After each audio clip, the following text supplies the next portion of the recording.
before my YouTube Rex leak. Hello, everybody. Okay. It is I, your Studio SIAT Virtual Ambassador, Faye Ayato. Before we begin, I would like to run a very quick audio test. Can you hear me? Jun, if you would like to speak. Hello, I am Jun. I just watched my own trailer. That was fun for possibly the 1000th time now. Okay. Yeah. How are we doing for audio here? Can you hear me? Can you hear him? We all good? Okay, Kevin says we're good. I'm gonna trust him. Waiting for chat. Ah, okay. Yeah, that's what. Okay. Yeah. Wonderful. Okay, so hello once again. I am your SFU Virtual Ambassador Faye Ayato, and today, similar to Monday. When was Shoba on? That was Monday, right? No, that was last week. But similar to Shoba, we have a guest with us today. I've mentioned their name a couple times now.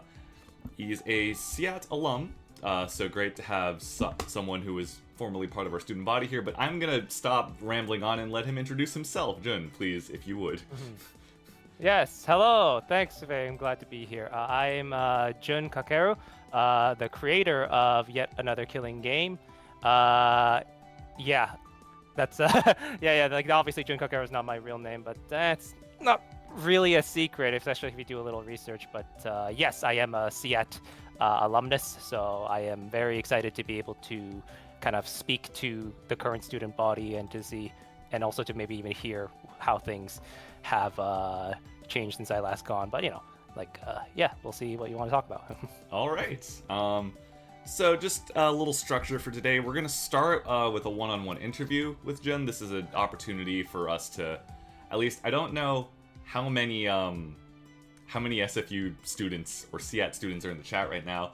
This is a good opportunity to kind of learn the life of an indie game creator, if I may say, and just kind of what things are available from this program as you take out. And for everyone else, it's just a chance to learn about some cool new indie games.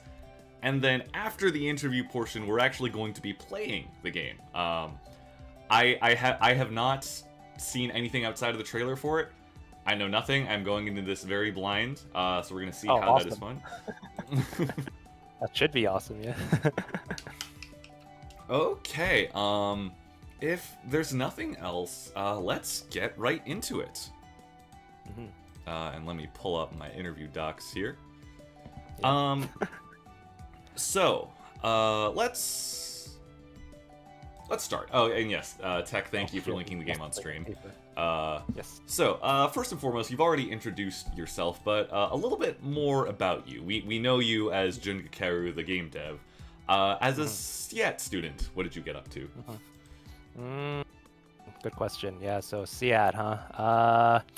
So I was in SIAT for, 7 years. Yeah, but this was all before COVID happened, actually. So I would say that I more or less had the full SIAT experience because, like, I had people that were in the school for longer, and they would tell me about 233 and about 410 about this professor and that professor, and basically got a good understanding of all that at the time. And then I actually graduated right around the time COVID hit, so I would say that I'm probably the last to remember that generation. But wow. Yeah. So for SIAT, so I graduated 2020. I had concentrations in media arts and interactive systems. Those still exist, right? Those concentrations. Yes. We've added new ones, but we haven't removed any existing. Wait, we've added new ones, really? Oh, so yeah. There used to be 3. There's way more now. What do you mean? There's like 7 This now, is new, I think, if I'm not mistaken. What do you mean there's 7? There was 3 when I was still there. Oh my god. What happened? Yeah, like what? We have a game design one. We have a more focused interaction design one. I think there's an AI one. I actually don't know this too well either. But... Oh, you know what? That makes a lot of sense. Okay, so I graduated with a double concentration in media arts and interactive systems because at the time, I would say that's probably the closest you can get to having a game design focus because interactive systems is about programming, media arts is about like presentation, right? So the third concentration was design, and I remember 2 through 3 being so traumatizing that I actually chose to purposely avoid everything in the design concentration, and it just so happened that I could get a double concentration in that. I feel you, yeah. I feel like we went down very similar paths. Yes, exactly, design. But I mean, like, obviously, 2 through 3 teaches you so much about design, and like maybe I'm getting ahead of myself here, but I definitely did have to utilize how to effectively use white space in many marketing assets. Oh, and of all that course, stuff, yeah. so, Like yeah, the design very program fun. is great, right? Like nothing against it, I just cannot do it. Insane, yeah. But yeah, just to kind of further expand on what I was doing in SIAT, yeah, so, like the full experience for those who might not know, the SIAT experience is basically having mostly project work and assignments, not really a lot of textbook studying or exams, so, that's good. You get to save on that. And yeah, as I already mentioned, 233. I remember 309W genuinely teaching me how to write as well. And I already mentioned 410 being like the only game development related course, at least at the time. I don't know if there's more. There probably is more now. A tiny bit more, yeah. Oh, awesome. Perfect. Because we needed more of that. I remember it was 312 and 410 with the game development programs at the time. And 312 was actually the time when I took it, it was actually only board games. So they actually took out video games entirely. I don't know if they brought that back in. It but depends on who's teaching it. Sometimes it's just board games, sometimes it's both. I see. Very good. No, because like board games, yeah, they do really teach you how to think about the player first, because board games have to be like player driven. Like the players have to understand the rules and have fun with it by playing it on their own terms. So it's very much a different type of discipline. It's very valuable in that way. And then, yep, just to finish off my notes here, yes, making stuff in Arduino. Is Studio A still a place that people like to sleep in? Yeah. And other things? I think Studio B is more popular now, but I'm a Studio A stan personally. I prefer. Yeah. Studio A is just wider, right? Yeah, right. That's what I'm saying. Studio B is more like, isn't that more like very similar to a regular classroom, and it just doesn't have computers, is all? Like it just has desks instead. Yeah. Anyway, I think yeah. So I basically listed a bunch of stuff to kind of prove that I'm a SIAT alum. I don't know if I had to go that far. I think yeah. you have proved enough. Everyone who is or was in SIAT knows what you're talking about. It's excellent. Okay. Yes. Guess I don't SIAT. Yeah. All right. So moving on. So now that we know that you are a certified SIAT alum, let's talk about what you've done since you've left SFU. Tell us about the game. What is your game about? So the game, the title is Yet Another Killing Game. I don't know if I should explain the title first or just get into the premise of it. Do what you want. I'm sure people here want the info. Okay, well, yeah, so Yet Another Killing Game. It is, as a game, yes, it is a mystery thriller visual novel is the way I like to describe it. It is for PC, Mac, and Linux platforms. It is available on Steam and itch.io. Demo is free. That's just my usual go-to sales pitch. I always try to mention the demo is free as much as possible. Yeah, but it's called Yet Another Killing Game because, I imagine, Faye, you know what a killing game is. Right? Oh yes, I'm Have you familiar. heard of, yes, it's actually more known as a death game. Yeah, in Japan. Yeah. Death game. Yes, that's actually how I heard about it, and yeah, but I still wanted to go for the title Killing Game just to make it more clear to people who aren't familiar with death games that it's about trying to murder each other as opposed to losing equaling death. Like we've seen plenty of stories in media like this. Yeah, the premise is that it's the smallest and simplest death game because there's only 3 people in the house and one of you has to die for the rest to escape. That's just like the bare minimum death game I can think of. I don't know if it's necessarily possible. I don't know if it's possible to go any smaller than that, but yeah, that was the premise. And yeah, you go through the story. You get to choose whether or not you want to murder people, things like that. And obviously there's a greater mystery as to why the game is happening. So yeah, if that's your jam, yeah, I recommend checking it out. Yeah, as we're gonna do today. You had me at the genre. Yeah, awesome. Good. Before I move on to my written question, we had a question in chat from Kevin. How long was the game in development? Oh, the game in development. So in terms of direct work onto it, if you count it up, yeah. So basically, it started in 2022. but I didn't like seriously start working on it until 2024. But I did kind of work on the original prototype and such before that. So I'd say combined total is like maybe a year and a half of development. Okay. So I feel like I've been told by my peers that's pretty short, right? Yeah, that's pretty good for an indie dev cycle, as far as I'm aware. Yes, that's a great thing to bring up, because actually, you know what, we can get more into that later. But yes, it is short.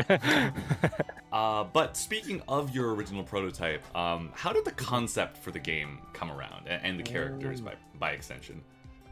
Excellent question. So the concept, so the concept was obviously it's called Yet Another Killing Game, so you can imagine that it was definitely inspired by killing game and death game media. So, you know, off the top of your head, probably Danganronpa is probably the first one that comes to everyone's head. There's also the inspirations for the game are actually listed as Danganronpa, Zero Escape, and Ace Attorney. That but makes sense. I do know that yeah, exactly, those are big ones, right? But I do know that like non-gamers are now kind of more familiar with the death game genre thanks to Squid Game that came out like recently. Yes, and even before that we had the Hunger Games as well. So it's like the concept wasn't, the genre wasn't anything new, right? Yeah. But yeah, I mean, so if I'm allowed to be a nerd, the concept of a death game has been around since Battle Royale. So yes, I did my research for that. Yes, Battle Royale. Good on you. Japanese people. Yeah. Oh, of course. Yeah, of course I did all the research. Yeah, I know killing games. Like I think. Yeah. I'm no Darumi Amamiya, but yeah. Wow. Yeah. What is a death game? Yeah. So actually, you know what? Yeah, that's a good question. So death game. So just for those who don't know what a death game or a killing game is, basically, you're forced into a situation where you either kill people, or you have to play these lethal games where if you die, if you lose, you die. And usually they're organized by a mastermind or just some freaky circumstance, something like that. And it's usually done for their entertainment, or like there's a prize for winning, like whether it be your freedom or like a massive cash prize like in Squid Game. So basically it's just it's a fun genre because you really get to explore the psychology of people that are in that horrible situation, and what would they do to kind of save their own lives? Would they betray their friends? Things like that. And that's kind of what makes it addicting. Yes. Oh my god, I just kind of quoted my own character, to be honest. Oh well. I mean, that is kind of what you find. I mean, that's the center of debate for a lot of death game stuff, right? Like yeah. God, I hate that you're making me talk about Danganronpa here, but let's go talk about Danganronpa. the third game specifically, I'm not gonna say who, but there's a dude there that's just like, man, you're kind of this entire debate encapsulated into one character. the ethics and the fun of death game. I think I know what you're talking about. Yes. Yeah, no, like Danganronpa, the third game, V3 specifically. Actually, now that you bring that up, yeah, V3 specifically, like, I'm not going to say how it ends, but all I'm going to say is that that game freaking changed my life. Oh, okay. Changed everything that I thought about things in all the possible ways, whether it be good or bad. And yeah, V3 is very, very significantly how do I say it? It definitely influenced the way I kind of approached Yet Another Killing Game, for sure. I see. That's something I can probably admit now. Yeah. Am I correct in assuming that you have a positive opinion of V3? Because I know it's very split. It's very split. Yes, my opinion. Oh, you know what? Yeah. It's very positive. Yeah, but my opinion is positive, and I'll stand by that. I don't care who disagrees. No, V3 was peak. You don't understand. He completely understood the Fed. Okay. No, okay. Like, I'm glad we don't have to fight on that because I share your opinion. Oh, awesome! All right. I would have been ready to fight you. No, we don't have to do that on stream, thankfully. Perfect. Yes. Actually, yeah, you're right. We should not do that on stream. Yeah. I mean, okay. I do enough of that with Mo, but anyway. So we've talked a little bit about the game, and we've mentioned dev cycle as well. Tell me about your team. From what I've been told, there were a few of them that were students at SIAT, others at local institutions to Vancouver, like Emily Carr. Yes. What was it like bringing those people together? Okay, so now I'm gonna have to go into a bit like a dive into a completely different setting here with my storytelling. Because, please, so this is definitely all after I left SIAT, right? And yeah, I was like actually doing looking into what game dev networking is. I don't know if you're familiar with that term or the concept of it. Oh, for sure, I'm familiar. Yeah, so networking, to kind of crudely put it, it's basically you go to events and you introduce yourself to fellow game devs and you just kind of get to know them, I guess. Yeah, build relationships with them. Obviously, I'm kind of crudely simplifying it, and there is more value than I feel I like. Yeah, it's gonna be a lot if I get into it now. So glossing over that. Let's yeah, so if you go to those events, then yes, that's kind of how you would meet people from other institutions like Emily Carr, like you said, other places, other parts of the world. I did want to specifically meet local BC developers, so that's why off the top of my head, actually I might as well shout them out here. Yeah, so networking organizations like Full Indie is like my main one, I would say, yeah. and then there's also Quiver Games is another big one and a major significant. Both have been like significantly crucial to the development of yet another killing game. And one direct way they were able to do that is yes, by hosting events where you can meet other developers and see if you have things in common with them. Now, obviously, you won't always have something in common. Like, for example, like, look at me, I'm like freaking super into anime and anime games and whatnot, right? And it's kind of, you will find that it's actually not as easy. Like everyone will know anime, but they might not be into anime as much as you are. But yeah, in terms of how I got my team together, that was because I was like trying to be more deliberate in my efforts to find people who have the same tastes as me. So something that I did was add one fateful indie dev networking event for Full Indie in what was it, July? Is it like January 2024 or something? I don't know. It's like I'm trying to like put a date for some reason to a while ago. It, but, it was a while ago, yes. But yeah, I did meet some people who would later become core members of my team from that. Like, basically, I hijacked a computer that was available at the venue to show off a different game entirely. Like, I was actually showing off a game jam game that I did at the time. It had nothing to do with yet another killing game. It had to do with animals trying to protect a turtle. It's really funny. It's like, a much more comfy vibe you're giving. No, I mean, like, they were battling other animals for dominance. So I don't know. There was a bit of violence there, but yeah. So that was Endless Turtle Defense. You can find that on itch.io. Shout outs to Cindy. Yes, hi Cindy, if you're watching. Let's see. But hang on, yes, I was sharing off that game, and then I drew in a crowd. I'm just like, oh, cool. What if I just pivot and start talking about what other games I'm working on? Because they were asking me, is like, am I making more games, or are you going to continue this game? It's like, no, I'm actually keen to work on this thing called Yet Another Killing Game. So at the time, I actually already had a playable demo for it, and that was released back in 2023, and it actually did decently okay. Long story short is that it was just a demo to kind of see if I could put together a concept that I had in my head, and I just kind of let it go afterwards. I had no intention of creating the full version, actually. Like, when I first released the demo, I was just like, okay, I'll just like, this will be the demo. It'll end on a cliffhanger. It'll just end where part 1 actually ends, and I'll just continue it if I ever have a chance to. And then that chance, I guess, kind of came, when I was suddenly laid off and I had a lot more time to kind of work on other games, things like that. So, man, I kind of went on like 3 different tangents there. No, that's kind of what we have you here for. It's the full experience. Just to ramble, huh? Yeah. Yeah, so, okay, hang on, I'm remembering now. So, I was going to work on yet another killing game, the full version. At the time, I had just the character artwork and the UI artwork done by other people, and then everything else was just free assets. So it looked like passable, I guess. Like, it was, the first prototype was definitely worse, but like this version, the demo that I released in 2023, that had like 3D artwork. Oh wow. Yeah, it had 3D models as the background. Like, basically, I just took stills of. I used Source Filmmaker, actually. That was really funny. found an environment, took some stills, took some screenshots, and then just applied some Photoshop effects to do it. Yeah. I mean, Thanks works, SIAT for teaching me Photoshop. I guess that's something I learned from SIAT, Yeah. how to use Photoshop, how to use layers and effects and whatnot. So that's cool.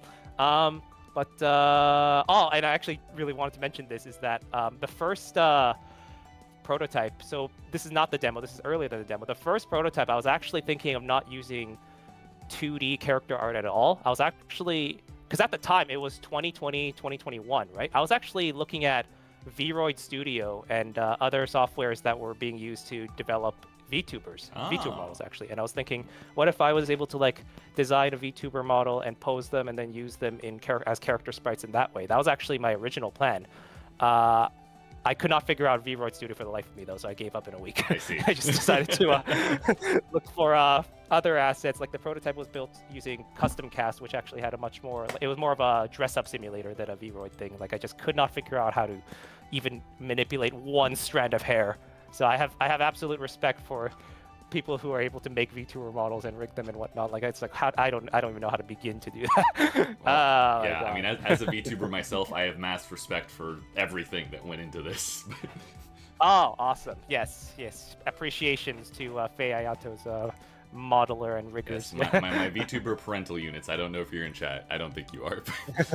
Parental units. Excellent. Yes, but. But then ultimately I decided, for the real demo, I should probably commission artwork, and that was my first time actually commissioning artwork.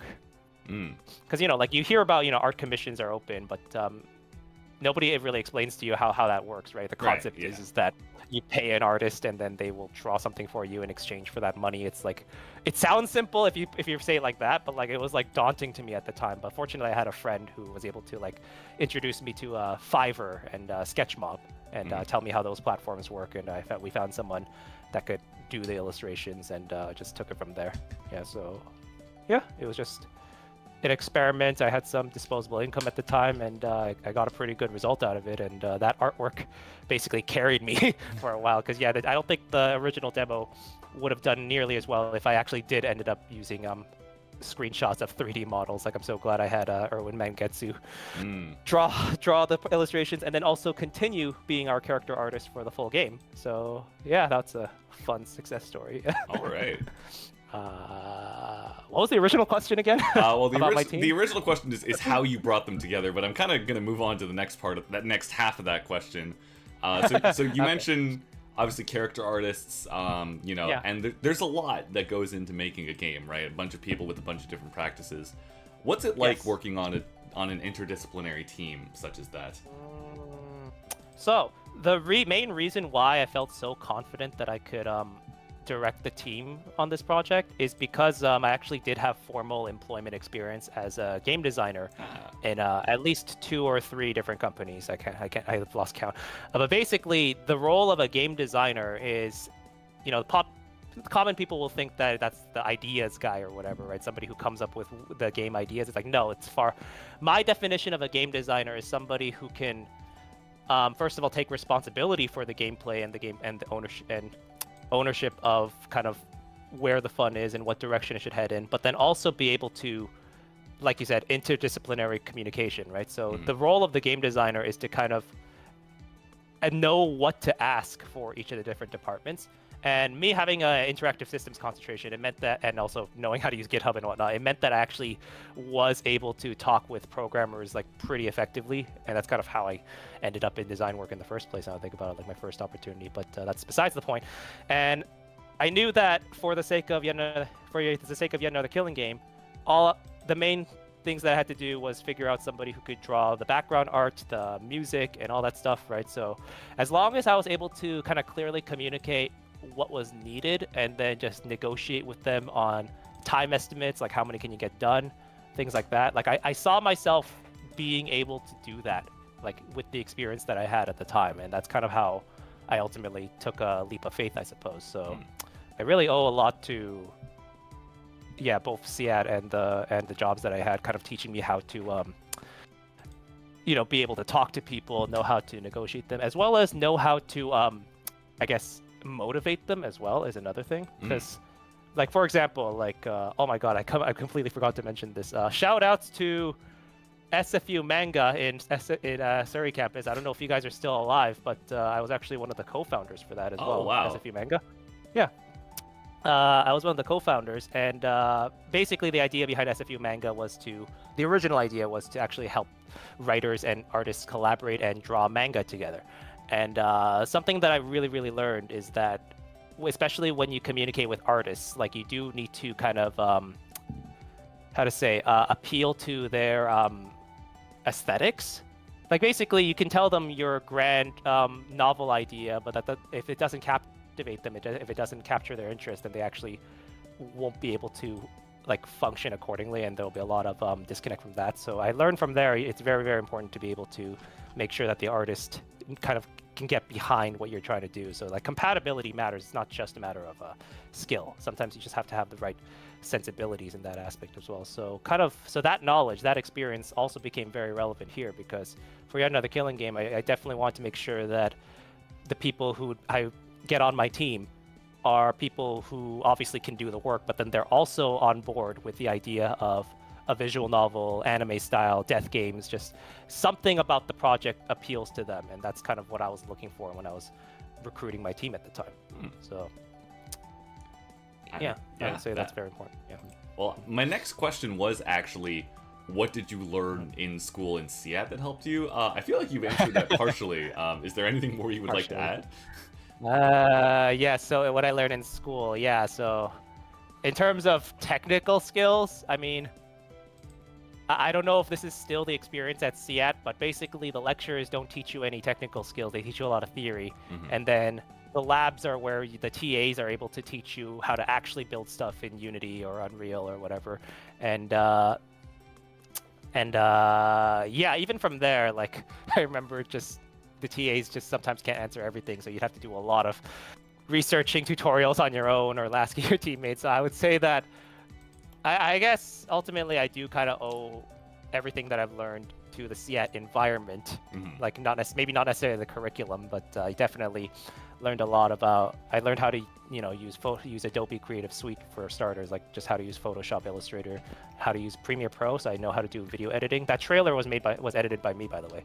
The trailer that we saw at the beginning of the stream. So that was my video editing skills from SIAT as well. I learned Unity programming from SIAT as well.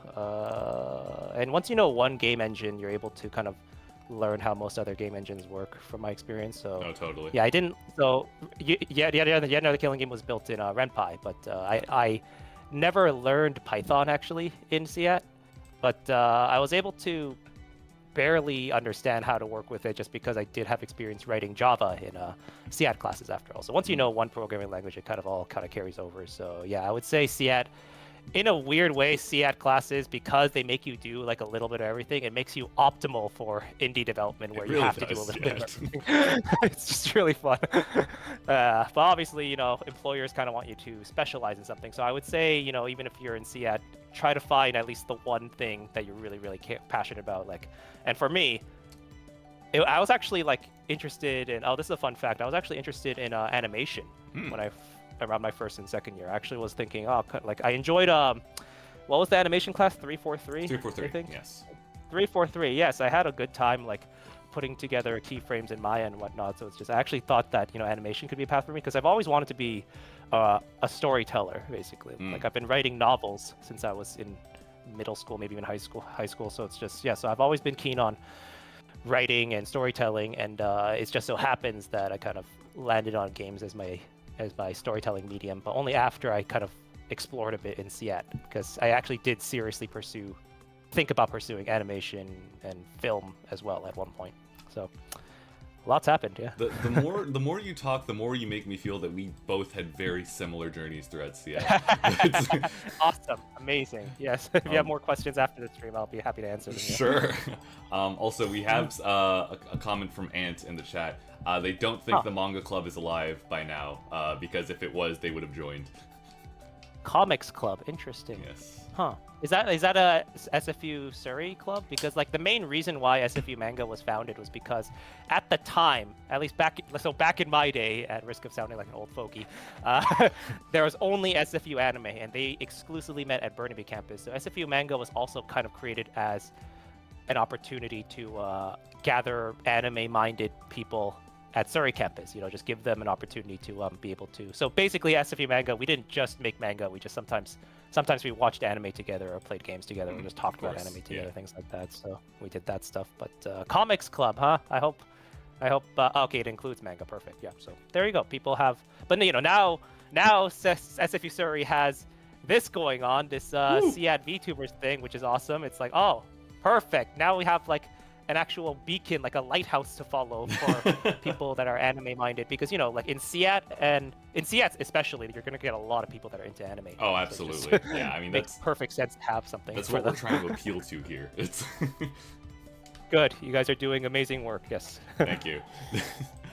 Okay, back to my prepared questions here. So we talked a little bit about what you learned within SIAT to help you with game creation, but I also imagine there was a lot of learning like along the way. What do you think you learned within that process to get the game like across the finish line, so to speak? Like in terms of technical skills or just mindset things? Either work. Because like, see, that's an excellent question, because like when I decided to take the leap and try to like develop a commercial indie game, it was really because I had all the experience points necessary. So if I can use like an RPG analogy here, you know how like when you kill things or complete quests, you just get experience points from all sorts of different sources, right? So the way I think of my experience is like I've done a lot of different things in my time during SIAT and after SIAT, like being a game designer, things like that. So I didn't learn everything necessary for publishing or for producing an indie game at the start, but the best way I can say it is I had enough experience points that I felt my level was high enough that I could figure out that stuff along the way. Is the best way I could probably put it, because like I published the game to Steam before, so I was already familiar with all the paperwork that Valve makes you do. Actually, this is my first time doing it commercially though, so like obviously the game, I don't think this is a secret, it was a rev share model. So the team that I recruited, like none of them got paid up front. They all agreed to get paid based on revenue earned by the game.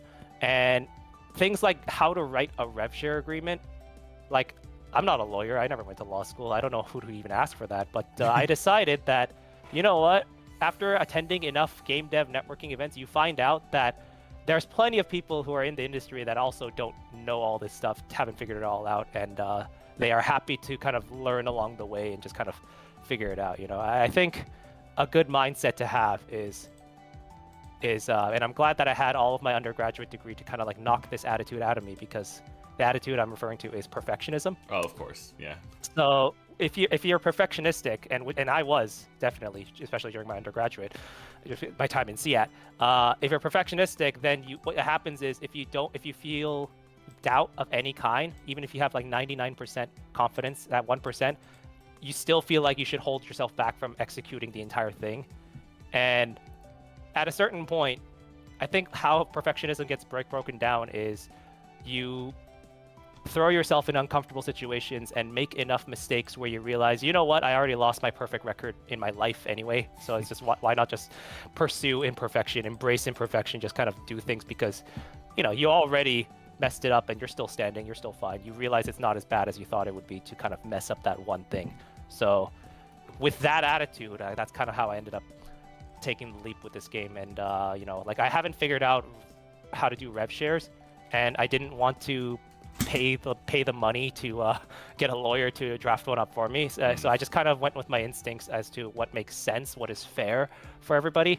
And I ended up writing like almost like a 10-page agreement that's kind of just covered everything. Oh, wow. And it was very thorough, and I made sure everybody read it before they agreed to it, obviously. I just kind of did things where it's like, okay, I am a fair person. I am not trying to trick these people, and I'm hoping they're not trying to trick me. So I will make sure every single possible measure has been taken so that there's at least communication there. There's at least my intention got across, even if I don't have the exact specifics yet. So like the rev share agreement actually didn't even get finalized until like just before the game released. Like, it was a draft at first, but then we just kind of set it aside and worked on the game instead, and then finalized the rev share agreement only just before it released, because that was like the last chance to do it. And it's worked so far. Like, you know, everybody feels pretty confident, there's a lot of trust, you know, so it made me realize, okay, so people are just happy to help, you know, like you learn this, and that's kind of why I'm thinking about, actually, now that I think about it, this is my first time announcing this in public. Yeah, I am thinking about doing the cycle again. I am thinking about my next title. Oh, all right. Because, you know, I've learned a lot of lessons from Yet Another Killing Game after all, and there's a lot of things I would do differently. So it's just, yeah, I just don't know what the idea could be yet, or maybe I do and I'm just being evasive. You guys can't know, because I recognize some names in the chat. Yeah. Yes. Speaking of chat, we did have a question. You used the analogy of having an indie dev level. If the max level's 100, what do you say you are right now? That's an excellent question. Oh man, hang on. Max level of indie dev is 100. My level, I would say, I don't know, like 24, honestly, like because actually no, I guess it's a little higher. I would say like maybe 35. You know, just before I would evolve into a Charizard or something. Okay, you know, okay. Like just because I'm still trying to figure out the last things that I need to learn as an indie dev, especially in terms of business. Like oh my goodness, like trying to learn business without being in business school. It's like it requires a lot of motivation, first of all, and it also requires kind of like a keen eye and make sure that you're not accidentally reading the wrong country's business protocols by mistake, things like that. I'm trying to make sure I'm reading just Canadian government business practices, and I'm trying to do all this without a lawyer too. But it's like, you know, I'll just see how far I can get without a lawyer, and then we'll see how things go from there. Basically, I've definitely leveled up because of Yet Another Killing Game. Like now I'm trying to do things that, you know, like I already tried to challenge myself to do things that I had no idea about, like rev share agreements, and now I'm doing the next thing, which is how to make a freaking company. So it's just, yeah, I'm looking into that, doing a lot of, that's kind of what's been keeping me busy a lot, and at the expense of not being able to market Yet Another Killing Game as much during the Halloween season. So that's just kind of that's just the trade-off that I agreed to, I suppose. Right. Yeah, I just kind of have to keep on doing. I only have like what, 18 hours per day, like assuming that I only sleep 6 hours, which I really shouldn't be. I should be sleeping more than that. I mean, yeah, in fact, I'm a little tired right now. It's better than me. Yeah, yeah, I gotta get at least 6 hours, right? Yeah. Otherwise, you just don't function. I just get stuck. Oh my goodness. Yeah. I mean, business is always the hardest part about any nerd creation, I feel. Because you can make it. Yeah. You can absolutely make it. Can you sell it? Oh yeah, but the thing is, yeah, like just again, Yet Another Killing Game. You know, like this is my first opportunity, also interacting with like fans actually. Oh. So like as you know, like, you know, the official Discord server exists, and it just gets a new member every now and then whenever somebody discovers our hidden little indie game. And I always get blown away whenever they just have heaps of praise to give about it, and they say that they're looking forward to my next game or doing more with the existing characters. And I'm just thinking, I've kind of achieved like my long-term goal here. So like the reason why I actually became a game dev in the first place is because, you know, as I said, I enjoy writing. I have a very, very simple dream. My dream, very simply, is to be involved in the creation of a character in a popular IP. I see.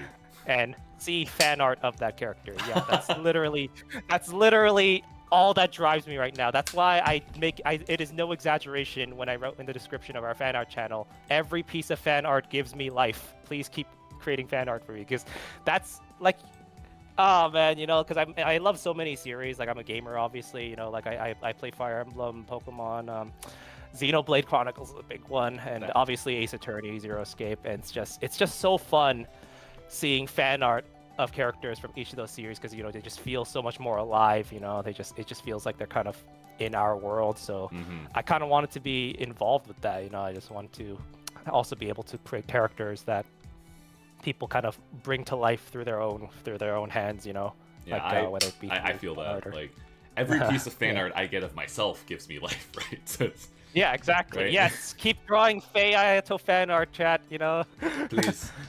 we all get life from that. Yeah, exactly. Yeah, we already have a lot of and then so yeah, yet another killing game has fan art. And every time I get one, like it's definitely slowed down now that the game's a little bit older. But like I remember when we had like a boom and had a bit more fan art going on. That was awesome. But this time around, I kind of want to go bigger. You know, like yet another killing game. Ultimately, even I have to admit it's definitely niche, and I don't know how much bigger it can get unless by a stroke of luck we do get like massive influencers and audiences covering it.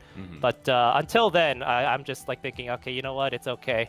Next time around, I'll make a bigger game, a grander game, hype it up a bit more, and then there'll be fan art of those characters instead. And you know, I'm just kind of pursuing. As shallow as that sounds, that is literally what drives me right now. Yeah, no, I mean, I think any motivation is great motivation, right? It's this nice little cycle of you feed the community feeds you, right? Exactly. Like, oh my god, I'm kind of skipping so many steps though, because you know, in my head, especially for my career, I kind of always pictured myself, you know, going through, you know, like full-time employment at companies, and then starting from the bottom, working my way up, and then moving around, and then maybe one day, hopefully, working for, I don't know, like Capcom or something, or even, God forbid, Nintendo. Oh man, imagine if I could work at Nintendo, that'd be awesome. But yeah, I just kind of pictured that, but now I'm kind of like in a position where I can and kind of have to skip all the way to the end, which is to just make the game. And that's like, it feels like jumping straight into the final boss without having all your stats maxed out. Yeah, you know, it's that kind of vibe. You gotta run it sometimes, right? I'm gonna try. I'll probably die, but fortunately, you know, just like with real video games, you can just restart, right? You can just start again. Yeah, there's always, as long as you still own the game, and as long as it's not, you know, charging you quarters at an arcade machine, you know, you're fine. You can keep playing it. You can keep trying again as long as you're still alive. Yeah. Okay.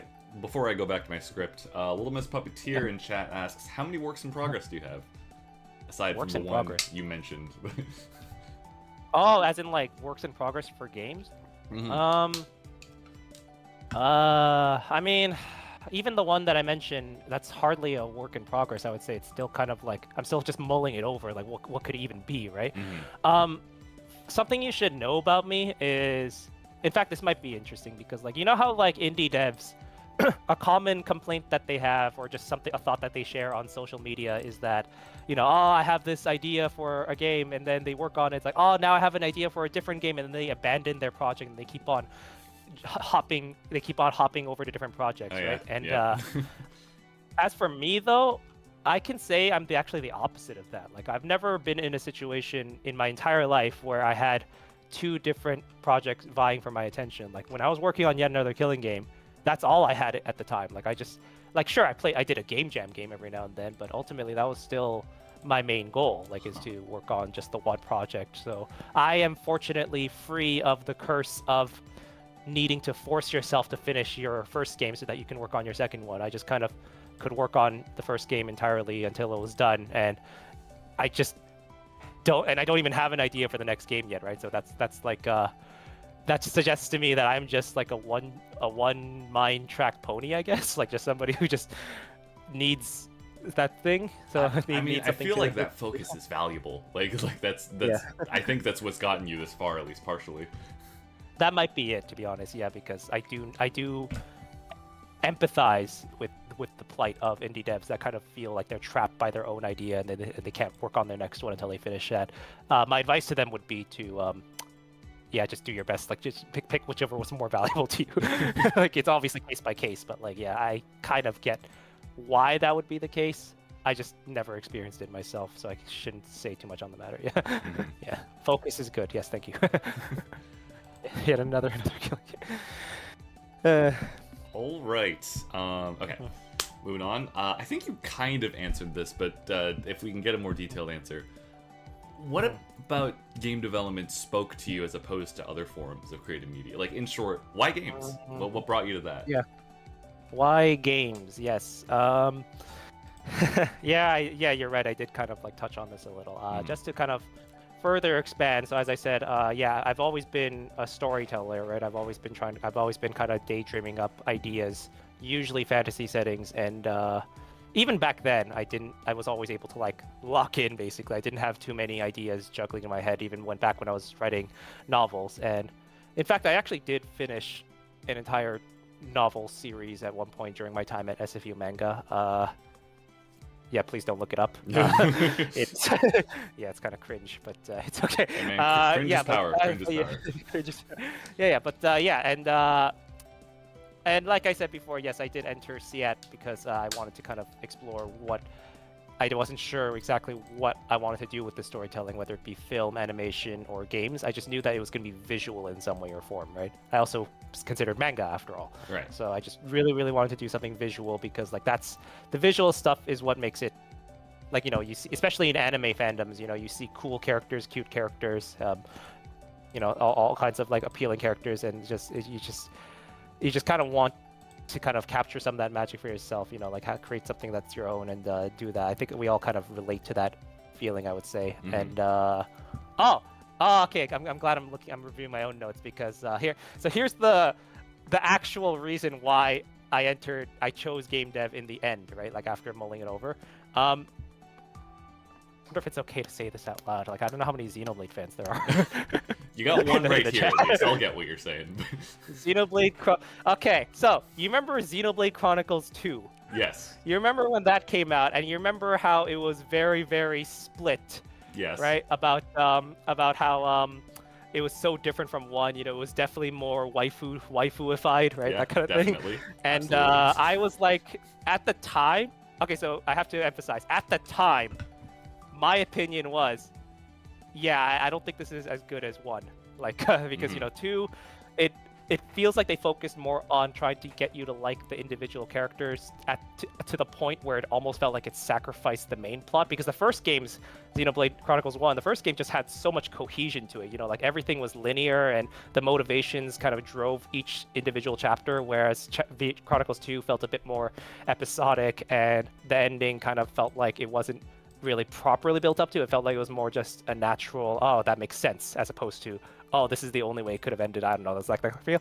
Of course, now, like 10 years later, after watching so many YouTube videos and reading so many subreddits arguing about how 2 is actually really good, I'm now convinced that actually, yes, you're right, 2 is good. 2 actually did explore a lot of like themes, and if you're more into that as opposed to a cohesive, as to like just following a linear story, then power to you. Because yeah, Xenoblade Chronicles 2, now that I think about it, had a lot of artistry that we just couldn't see because it was so much waifuified and so much certain angles and whatnot. But it's like, no, you don't understand. It's actually peak characterization. Anyway, but at the time, when I was still in SIAT, I thought that I was looking at people gushing over how great the writing was for 2, and some of them even claiming that 2 is better than 1. And my head at the time, the opinion I had at the time is just, I think it's because it's a video game that you pay like $60 for, and that's probably biasing you into liking the story more than you would normally, because it's very, Xenoblade Chronicles 2 especially is very, very anime in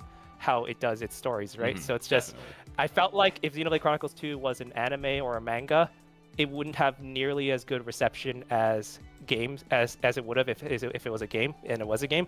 So the opinion that I had at the time is that maybe what it is that as a non-interactive medium, as well as a medium that's been around for longer, we're just way more strict when it comes to our standards for books, movies, and films and whatnot. But then for games, it's possible that our standards for story quality are actually lower. Like that was, I know, right? That was like actually the crazy, you know, young person thought that I had at the time. It's like, obviously now I know, you know, it's about the interactivity, it's about the immersion, it's about how to play around with the player expectations. I understand that now, but at the time, I was thinking I could get away with my stories being like regarded as awesome because it won't be judged the same way that we judge movies and books very strictly. So that was kind of the trigger. That was what kind of like tipped me over into, I was already thinking about it, of course, but that's what kind of tipped me over into pursuing game dev as my storytelling medium. But now I'm kind of a game dev, like now I'm a game dev just because my experiences kind of made me realize I'm very well suited for this. So as I said, I became a game designer at my formal employment, right? At the time, actually, I was actually originally hired as a writer. So I was definitely pursuing writing professionally, but then I got moved into a designer position at my job because I was able to communicate with programmers about how to do this in Unity, how we should do that to improve the storytelling here and there. And then that's how I learned that design work really is just being able to communicate and explore ideas and be able to work within limitations, be able to communicate with artists, composers, programmers. And I just kind of really enjoyed that aspect of the work. So now I can't really imagine myself doing anything other than game dev because it's just somehow appealing to me to be like getting all the cogs working and getting all the pipelines going and getting people working with team members and getting them all satisfied with what they're contributing to the project. Like I feel like I care about that a little bit more than I care about writing characters now. So it's been a very interesting journey for me. That is a ride. Yeah. Oh, I need some water. yeah, please take your breaks. Oh boy, that was a lot of things. Yeah. All right. I guess that's kind of a good segue into this next question. What's an aspect of game dev that you think tends to be like overlooked by people?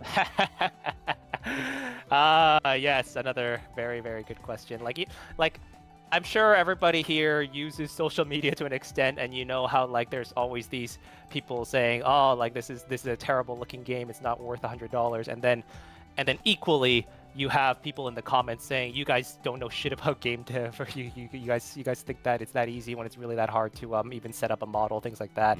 Right? And I'm just like, I look at that, and then I look at the comments, and my opinion is that like they're both right, right. Like it's like the way so here's the thing, like I'm not going to tell you that game dev is really, really hard, because the question is, what do you think tends to be overlooked, right? Yeah. I want to be controversial here and say sometimes game dev is easier than you think, and I can say that because I have actual employment experience where I did have to like work as a designer for a boss that knew nothing about game development, and he was under the impression that things were way harder than they actually were. Right. So like I would talk to the programmer and I tell them, okay, so this character here, like we can actually like make another version of this character just by changing the colors. And then our boss is like, isn't that gonna like cost like another 2 days because it cost the first model 2 days? And I had to explain to him, no, it's just a texture swap. That's just instant. That doesn't take more than 5 minutes. Like, are you serious? It's like you can't keep making estimations when you don't know anything about game. You have to ask the programmer how long will it take, and then sometimes you'll be surprised by the answer, and then you have to like, I don't know why he made so many. Okay, I don't mean to get into the negative stuff there, but basically, yeah, like it's shocking whenever people who don't know game dev try to participate in game dev. Like it's like you have to come into it willing to learn, like because sometimes you'd be surprised as to what's actually hard and what's actually easier than you might think, things like that. So, and there's really no other way to find out that stuff unless you talk to people, try it out yourself, things like that. So it's just, yeah, I would say, yeah, aspect of game dev that tends to be overlooked by others. Yeah, like there are certain things that are easy, but again, that also doesn't give you permission to say, oh, it should be easy. You should be adding all 1,000 Pokemon to the game. Obviously, it's like no.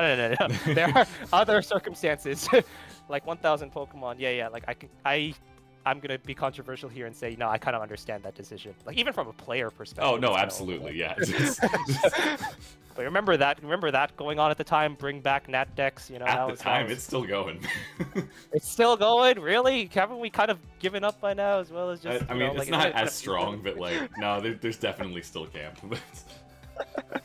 Man, but yeah, like, for sure, like, just always be willing to ask, like, especially if you're going to be involved in game dev, then you have to learn how to do that. But if you're not going to be involved in game dev, then just don't make assumptions, I guess maybe that could be the closing statement to this. Okay. Yeah. Okay, and then my final question to you for the official interview portion. Yes. Obviously, there's a lot of SIAT students that aspire to make their own games, right? I myself am working on some stuff as well. But awesome. What piece of advice would you share with current SIAT students and other aspiring game devs?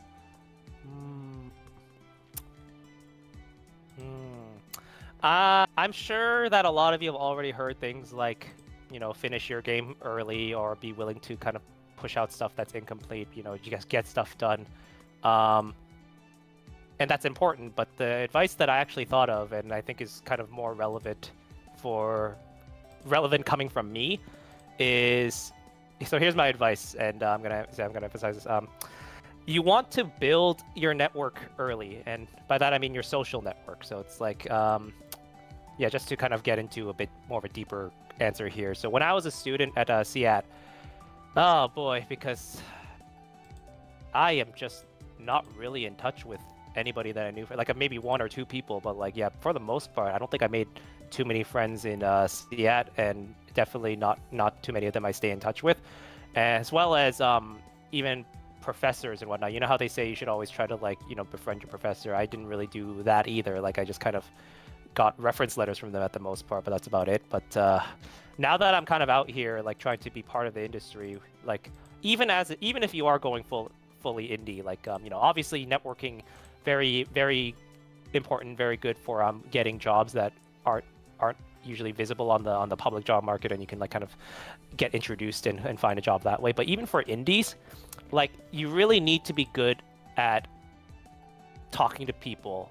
Like like you would think that being a solo indie dev, for example, would mean that you can just be a hermit for the most part. Like how those famous solo devs did it.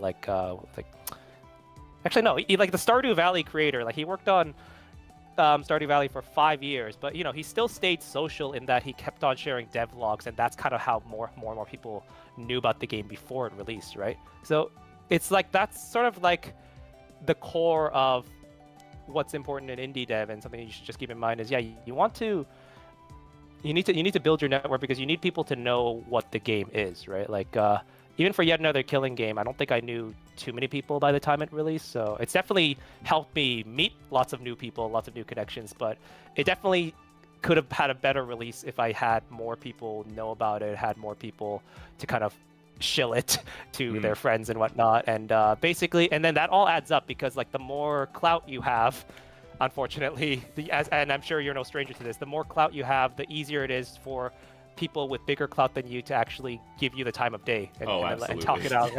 It's like a weird leveling system, right? So it's a similar concept for even indie developers. So it's like, you see so many people quietly working on their passion projects, and that's fine, but it's like you need to tell people about it, is kind of what I'm saying. Like just go to a networking event or go to a place where you're encouraged to share your indie game, whether it be online or offline, and just kind of talk about it. Because not to mention, you need to be able to get used to talking about your game. Like, you have no idea. Like, I'm still not even used to it. I kind of... I always get so tired when I have to explain what yet another killing game is about, because it's like, how many times have I done this now, right? But you have to get used to it. Ideally, you have a game concept where it's snappy and very fun to...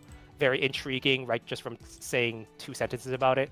And also just be ready to be able to talk about it just nonstop. And... it does kind of become your whole life for a good portion of time. Like for me, it's been like a year now. I've been like talking about yet another killing game, like nonstop, and I haven't gotten tired of it yet, I would say, but I think for sure like it doesn't stop unless I start my next game. So it's like it's a very interesting phenomenon where it just kind of sticks onto you, right? So it's just, you might as well turn it into your identity and just keep on sharing it to people, because you need to get the word out. You need to get more people to, and you just need to practice being able to connect with people, like find those common points and build that network, and then that's how you find people that you can collaborate with as well, right? Because after all, like yet another killing game wouldn't have been formed unless I took the plunge and visited a local game dev networking event and met people that way. Like, if I didn't do that and I just stayed at home, then I would have definitely not gotten anywhere. So, yeah, definitely build your network. And especially for those of you who are still in SIAT, whether you're an undergrad or not, like even if you're a graduate student, I would still suggest, keep trying to build your connections there. Because, like, for me, it's kind of too late for me. I can't go to Surrey. I mean, maybe I could, but I can't just go to Surrey campus and just, like, exchange business cards with the professors there, at least not organically anymore. Now it's just going to be kind of weird, right? Or I can't go into a classroom and just like talk with the honor students of the class and like try to befriend them so that they might help me out in the future, things like that. Like you guys know, like if you go to classes, you can kind of tell who among your classmates are going to be the ones that are just going to like get A's on everything and just do awesome, right? You can kind of tell, try to like make sure that they have a good impression of you at the very least. That's kind of my advice, actually. Like my very personalized advice is, like definitely build your network early. Don't take any encounter for granted, because once you're out of school, then it becomes significantly harder to. Frankly, it just becomes harder to make friends. Like that's just part of being an adult too. So it's just yeah. You're welcome to yap in the studio. Thank you. Please. Yes. That is a place to do it. I believe we have a community opportunities and networking channel. So. I should actually clarify that I am an introvert myself. I actually get more energy from being alone than talking to people. But every time I do like force myself to go to a networking event, I always leave feeling a little bit prouder of myself.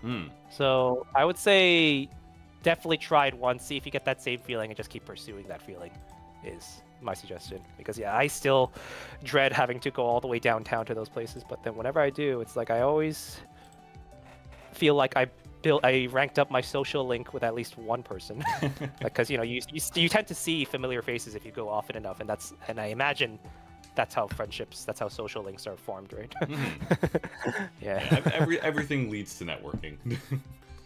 Exactly. Yeah, definitely don't take it for granted, and just realize you have a lot of opportunities now, especially when you're in SIAT, when you have a lot of like-minded people you could collaborate with, or even if you don't collaborate with it, just try to like expand your network, expand your friend circle, because we really need that, especially when we're all fellow nerds anyway. So it's just, it should be easy in theory.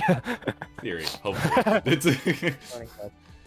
Yes, there you go. Okay, thank you for that. And speaking of networking / shilling, I'm going to give you an opportunity to do it now and at the end of stream as well. But where can people find your game, and where can people find you? Okay. So yet another killing game. It's a PC, Mac, Linux game available on Steam and itch.io. I think the link has been shared multiple times in the description and in the top comment and in the chat. So thank you all for that. So all you need is just any computer that's good enough to run a simple visual novel or Renpai game. So it's fine. The demo is free, and it covers all of Part 1. So I don't know if this is a spoiler, but there's multiple parts. Let's just leave it at that. Yeah. So so it covers all Part 1, and then once you when you play the full game on the same device, what you can do is you can actually access the demo save file. So essentially, what I'm saying is you can carry over your save into the full game. So definitely check out at least the demo to see if it's something you're interested. In fact, we're going to show it off a little bit today after all. And then if you're interested, my recommendation would be to wishlist it, because and this is the first time I'm going to announce this publicly, we are going on sale for Steam Scream 4 Fest, which starts on October 27th, I think, and it'll actually be our biggest discount yet. So you know how we've previously gone as low as 33% off. It's going lower than that. Oh. And I wonder if people know exactly how much lower it is. Like, I dropped a hint in the Discord server, but I don't think anyone understood the puzzle that I left for them. Yeah, I know that feeling. Actually, no. Related to that puzzle, actually, I'm gonna announce another thing here, just because I've been told to just announce whatever I want to. Yes, right? Yeah, I was gonna ask you. Tomorrow, the 25th. Tomorrow is Cecilia's birthday. She's one of the characters in yet another killing game. You can actually confirm her birthday in the bio section in my Steam on the Steam store page. It is October 25th. It has been a year and a half since she has been created in this world, but don't worry, she's 20 years old. It's fine to draw fan art.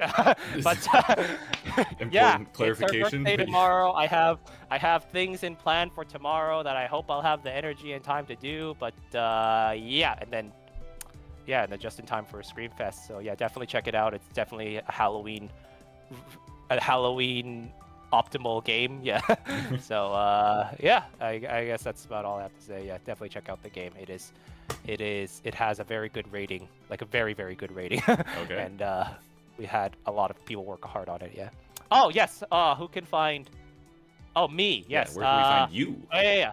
How can I find me? So yeah, Jun Kakeru, right? I mean, you can find me on Discord. Like like it's just my username. I don't think about it, I don't really respond to random requests. I think you can find me on the official website. So the official website to Yet Another Killing Game, it's a link tree. It is linked in the Steam store page as well. And from there, you can find a list of all the important links related to Yet Another Killing Game, such as our social media channels, where to find the game on Steam and itch, in case you weren't there originally, as well as you can find actually every single. So there's 12 of us, right? There's 12 developers for the team. Each of us have a link for that, so you can actually find me pretty easily because, you know, like as I said at the beginning of the stream, I'm not going to say my own name out loud, but if you just do a little bit of research, it's pretty obvious which of those names I am. I'll just leave it at that. Are you encouraging your chat to dox you, or like go for it? You know what, if I get doxed, that just means I'm famous enough. I guess guess so. It just means it's just flattering, if anything, I guess. Yeah. Certainly. Oh yeah, and I'm also have an official Twitter, yeah, where I sometimes. Yes, so yeah, I'm on Twitter, currently known as X. I am on Twitter. It is my personal account that is mostly being used to shill Yet Another Killing Game, but I do occasionally share my thoughts. Like, I think my last tweet today was about Kirby Air Riders. I'm still obsessed with that. Oh, yes. But, yeah. Anyway, yes, you can find me in all those. And yeah, like, basically, definitely reach out to me, especially if you're in games development and you want to hear more about my story. I'm just happy to give back to the development community in any way or form. And if you've played Yet Another Killing Game, also reach out to me because I just love hearing that people actually gave our game the time of day, and it's just, you know, that it just makes it all worth it. It was a year of development of wondering if anyone's even going to play it, and now it's all kind of cashing out right now. So it's a pretty cool feeling. It's a very cool feeling. Yeah. All right. Yeah. So I think that brings us to the end of our official interview portion. Thank you. Yes, again, thank you for answering all that. I feel if there are SIAT students here or aspiring game devs here, that was very valuable, and I thank you very much for it. Now, this lets us move on to our official playthrough portion of the stream. I don't know how much of it I'm gonna play. I'll just go where I can. But I'm gonna start setting up on the background, so we're gonna stall for time here, as I have not launched the game yet. Okay. And I also don't know. Should I entertain the chat? Please do. If you have any other announcements to make, Right. now is your chance. All right, awesome. I've always wanted to do this, like, you know, be the one to kind of vamp for the audience while the streamer tries to set something up. How's everyone doing? I honestly don't have a plan to entertain us. I mean, right now I am just a character with who can open a mouth, who can open his mouth, and that's about it. Actually, this illustration, so this PNG tuber of me, this PNG of me, yeah, this was actually illustrated as a commission by one of my team members. I don't know if you're watching this, Cindy. Hi, Cindy. We finally debuted this character. It's awesome. Yeah, I hope it's cute. I hope everyone thinks it's cute. Yeah, but yeah, it's basically I had a feeling that I might have to kind of appear in some sort of digital live stream format. So I'm glad that I had this ready in time for this. Yeah, it's its debut right now. It sort of looks like me for the most part. I mean, I don't have my perm anymore. Like I cut it off recently, so it's just. But yeah, so it's my PNG tuber debut exactly. Yes, PNG tuber. Yes, exactly.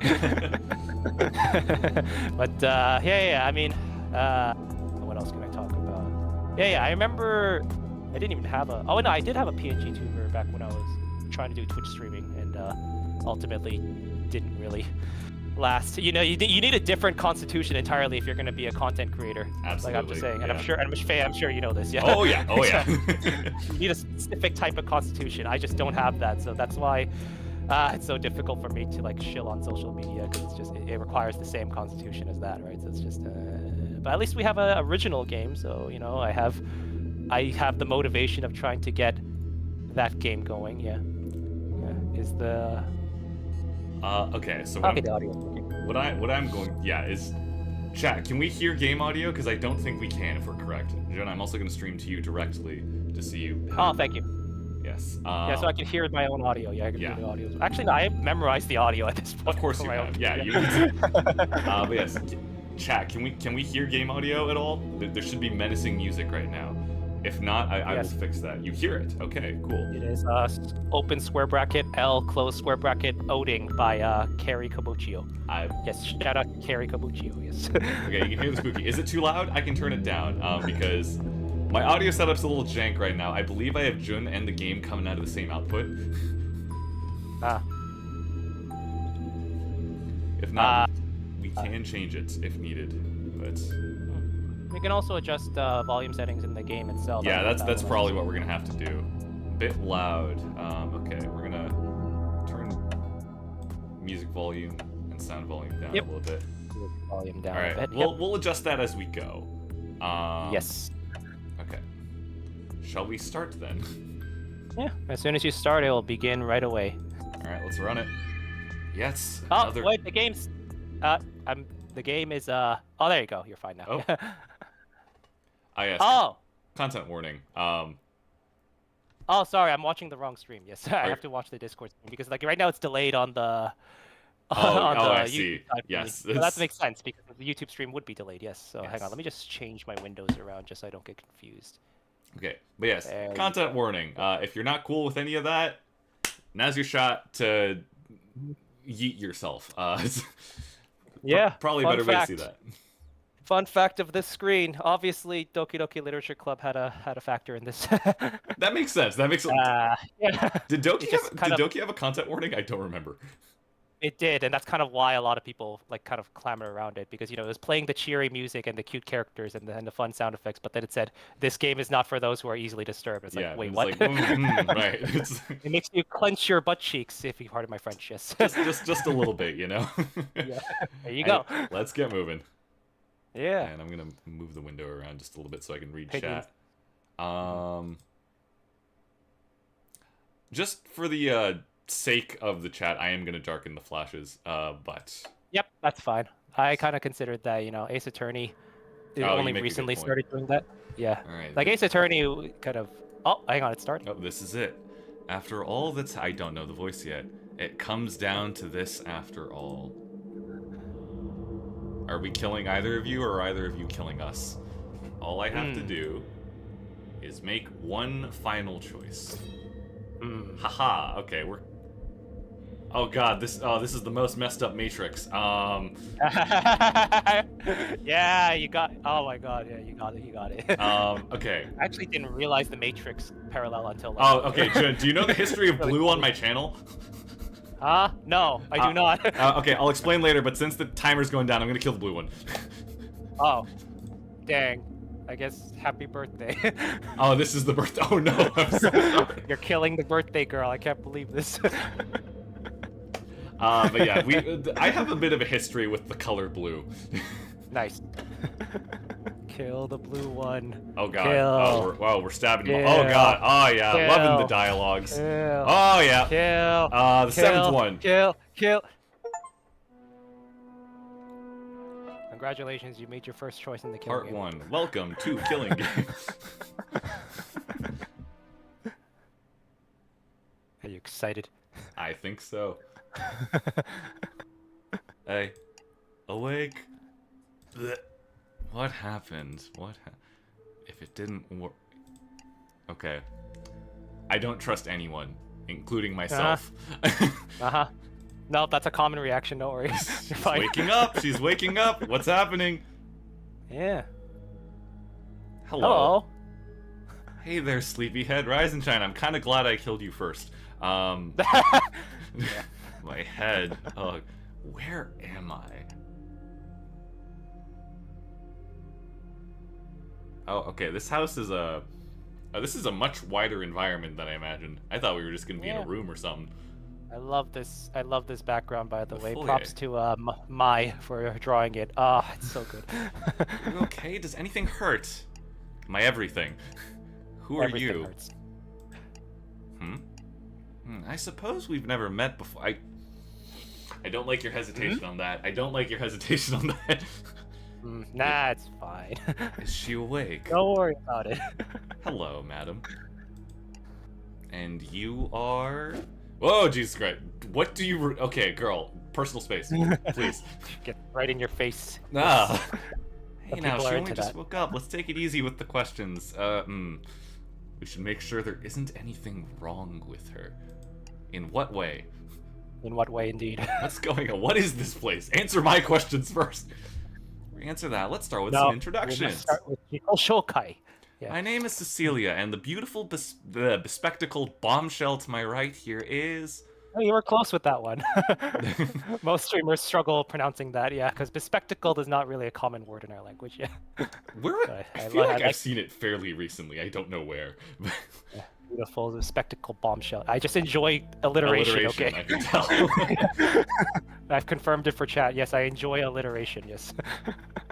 Well, Rihanna, that lead-in was unnecessary. So what is your name? My name? My name? Do we get to type? What is my name? Okay. Don't mess this up. Don't mess. I'm kidding. Don't worry. Is there a way? Is this like an Undertale? What happens if I put Gaster in? Oh no. Okay. No. You know what? This is Togor. Togor? Are you familiar with Togor? If that's an Undertale reference? Funny story. I just got my first ending in Undertale yesterday. Really? Oh my god. Yes, I'm still in the middle of it. I'm just like, oh, I see now. Like, I finally got to one ending. I'm just like, oh, okay, I get it now. So I'm gonna resume that next week. So we'll see how that goes. Like, I'm playing with some friends, yeah. I see. Oh, chat's enjoying it. Okay, yep. This is Togor. Officially Togor. All right. You are now Togor. Togor. Awesome. You have to keep saying that name repeatedly, you know? My name is Togor, right? Yep, it is. Totally. Keep saying that name now. Awesome. It's Togor. Togor, huh? You mean, is that an Undertale reference? Nice to meet you, Togor. Yeah. Oh, that's an achievement, Hello. alright. Yeah. Alright, Togor, I guess since you just woke up, you don't know anything about the situation we're in, do you? I mean, we're certainly in a situation. Yeah. See the writing on the door there? I'm smug. Stop. The smug face, yeah, it's very good. This door will not open until one of you dies. Yeah. Fun. Amazing writing. Thank you again, Mai. It's quite the door. Yeah. Something written on it. That was kind of the first thing I went to, Togor. Come on. This door will not open until one of you dies. Yeah, I did that just so that it would appear in the text for oh, of course, yeah, totally. Translation purposes as well as text-to-speech purposes. Ah, yeah, that makes perfect sense. Accessibility. Yeah, but most people just go like, why are they reading it out again when I already read it? It's like, I mean, no, this isn't for I feel you. like that's the visual novel curse, right? You need to explain what's on screen. Yeah. What is this? Sure, yeah. Are we trapped in here? Little late to the get-up, Togor. Good to see you got the right idea. Okay. How can you laugh at something? Togor achievement. Yeah, she's laughing. Ignore her. Ever since she woke up, she's been all giddy like that. Yeah. Okay. Okay. I'm going through all my like death game knowledge data bank. Do I trust the psychopath? Yeah. There's like there's a 50-50 on that. Honestly, very common reaction. It's so funny. You come at it with your own expectations. It's really fun to watch. So both of you woke up here without any explanation too? I mean, there was an explanation. One of you's gotta die. One of you's gotta die. Pretty much. Spooky, isn't it? The most unsettling part is neither of us have any memory of being kidnapped or brought here. It's the strangest thing, right? Almost like we were spirited away. Come to think of it, I don't recall how I fell asleep in the first place. In fact, I can't remember anything. Oh, we're an amnesiac. That means, awesome. That means that means Togor is an unreliable narrator. Oh, so much fun. Oh, fun. Yes. It's all blank. I don't. Not unsettling. Fun. Not unsettling at all. I don't remember anything about myself.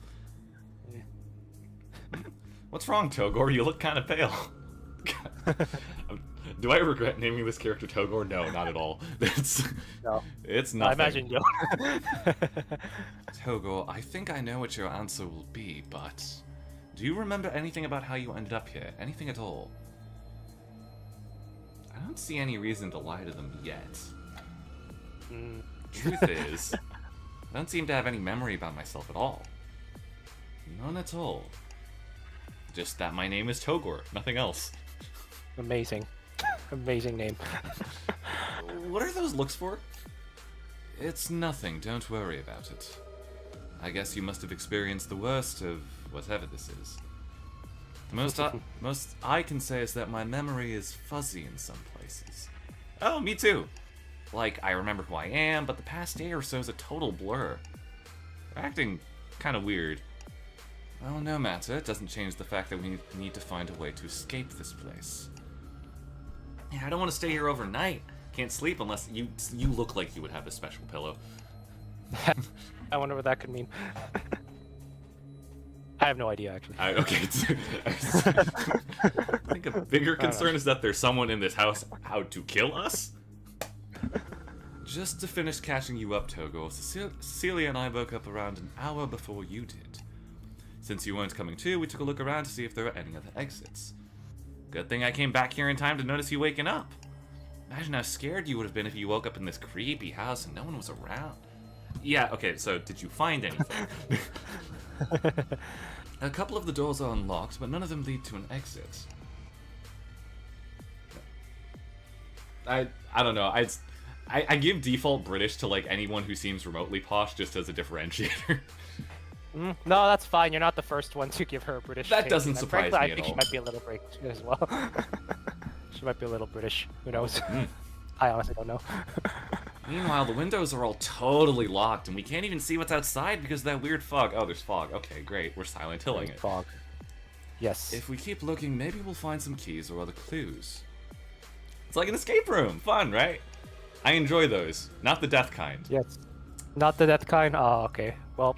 In any case, this is probably a lot to take in all at once. Do you have any questions, Togo? Okay, we can't call for help, probably. What is the weird fog? I want to know. What do you mean by weird fog? Every window we've checked, there's an unnaturally thick fog covering up the outside. Oh. You can see it for yourself, yeah. You can see it Sorry, for yourself. I just realized something. Yeah, I wanted to say. Fun fact. Everyone. Yeah, you're not the first one to say, "Oh God, we're Silent Hilling it." Fun fact. I didn't even know about the Silent Hill fog thing until after this game was released. Oh, really? I knew the series Silent Hill. Never knew it was about fog. Like, it is a pretty central part of it, but yes.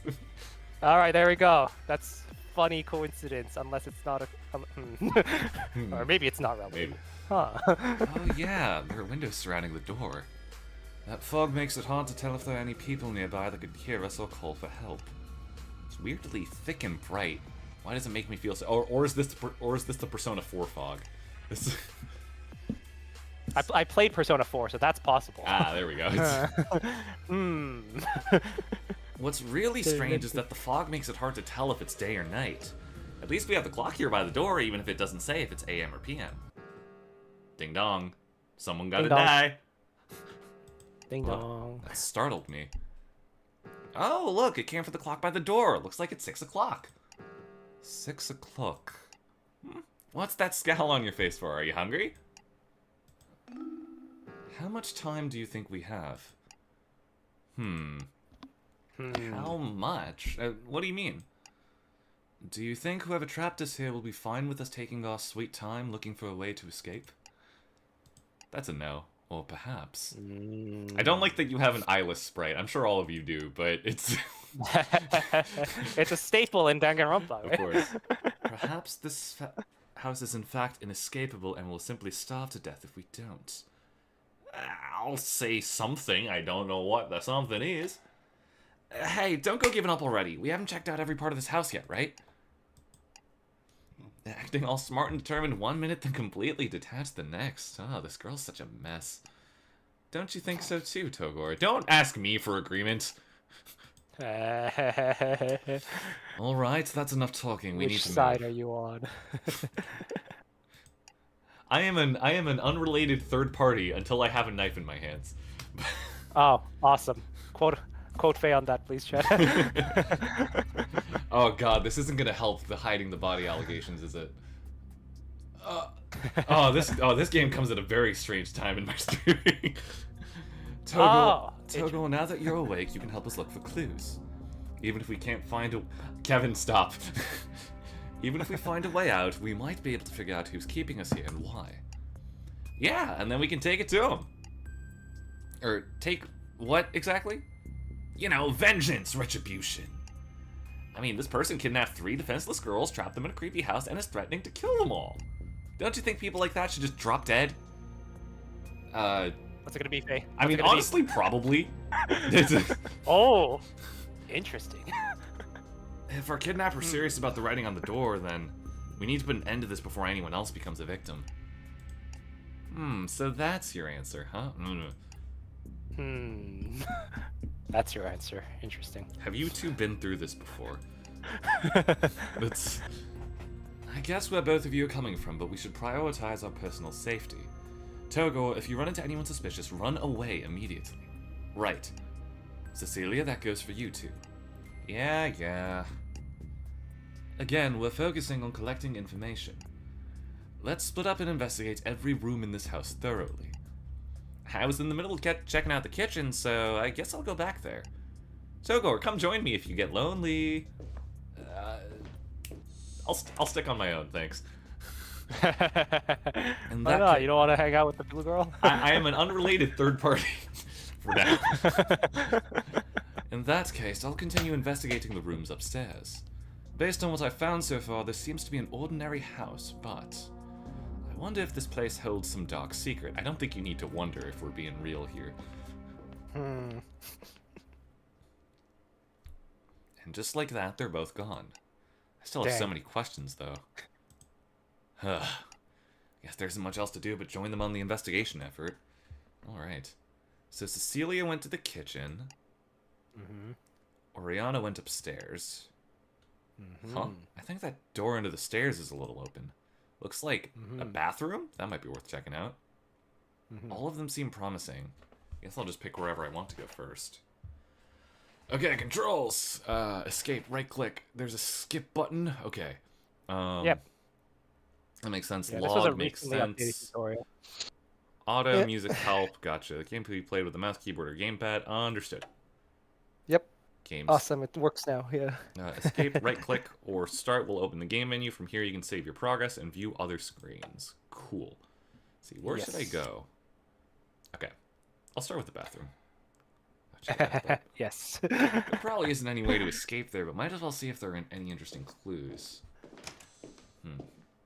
It gives you the choice, but like I think I've seen like 95% of players pick the bathroom. Yeah, I mean, like, again, we're not trusting anyone yet.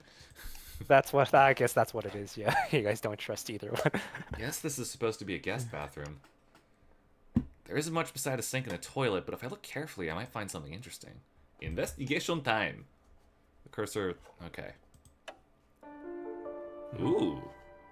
Yeah. Okay, I like that. Nothing bad happens in the bathroom. Yeah, that Sting. Yeah, that was like done like in the last month of development. Shout outs to Jonathan Shim for helping me out with that. All right, Just we have out of visual. nowhere, it's like, hey, I kind of want to add a Sting for this. Yeah. Oh, what? Oh, are those runes? Oh, don't worry about that. Those aren't my runes, so I can't read them. But so this is my face. Other than my name, I can't remember anything about myself. I guess deep down, this face looks kind of familiar.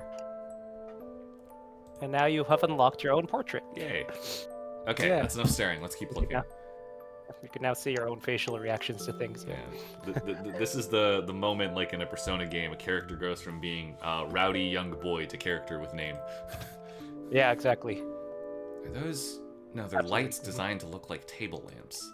Even without any light, thick layers of dust can be seen on the lampshades in the middle mounts. Not much else to say about them, or think about them. Okay. Garbage. What's in the garbage? Waste bin. What is in the garbage? Yeah. Gotta be a clue in there, right? Lid's stuck. I'll just have... Are you feeling lucky? Okay, so if this was any other horror game, I lose my hand doing this. Nah, come on. We ball. It's the bathroom. It's just a bathroom wasted. What could possibly go wrong? An empty roll of toilet paper. Guess that makes sense. There you go. Anything in... A single bath mat is decorating the cold wooden floor. Nope, nothing underneath it. What about the toilet? It flushes. They have plumbing. Yeah, they have plumbing. No problems with the toilet. Do I need to... No. No? Doing that right now feels wrong PG, somehow. This is a PG-13 stream, yes. It's not that type of stream. An empty roll of toilet paper. Someone consider it leaving it like this. Well, it's not like there's anything I can do about this. I don't see any replacement rolls in here. I think I don't feel any urge to go right now. So if I can share a fun fact about that toilet paper roll, when the background artists, for the most part, are given a lot of free reign, I just kind of tell them what's absolutely essential to include. Right. So little details like the paper roll and the lamps and the lights, that was all done by the artists, and I just had to invent dialogue for them. So it was very interesting. Cool. I kind of like got to be in the protagonist's shoes and kind of like give reactions to things that I didn't expect would be in this room. Oh, So- wow, that's actually a very interesting cycle. Yeah. A lot of back and forth, yes. Yeah, we're not opening this window. Window's locked. Others mentioned that all the windows were locked, so I guess this was to be expected. We won't be able to escape from here unless... Unless. Punch!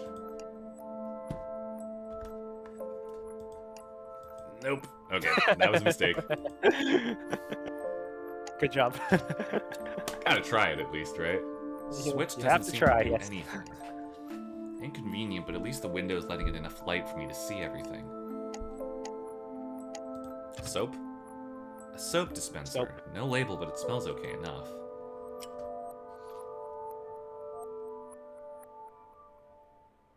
Do you wash your hands normally, Faye? Should I- Yes? Okay, just checking. Sink with 2 knobs. Cold water works.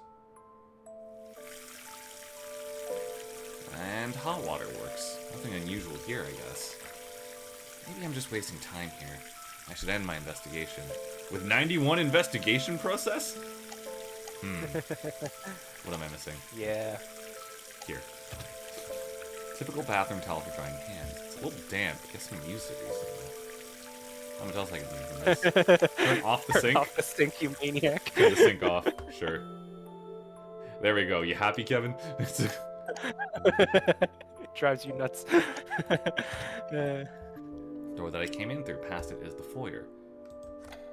Look, didn't bring back. Checked everything For thoroughly. some reason. Yeah. Reach 100% investigation progress in the bathroom. Cool. Good job, yeah. Let's end. Guess that's all the clues I'm gonna be getting. Nothing useful came out of this. Well, can't say I didn't try. Alright, let's get out of. Whoa! I think I tripped over something. What was. Is someone dead or. Dog? Dog? Dog. Dog. What?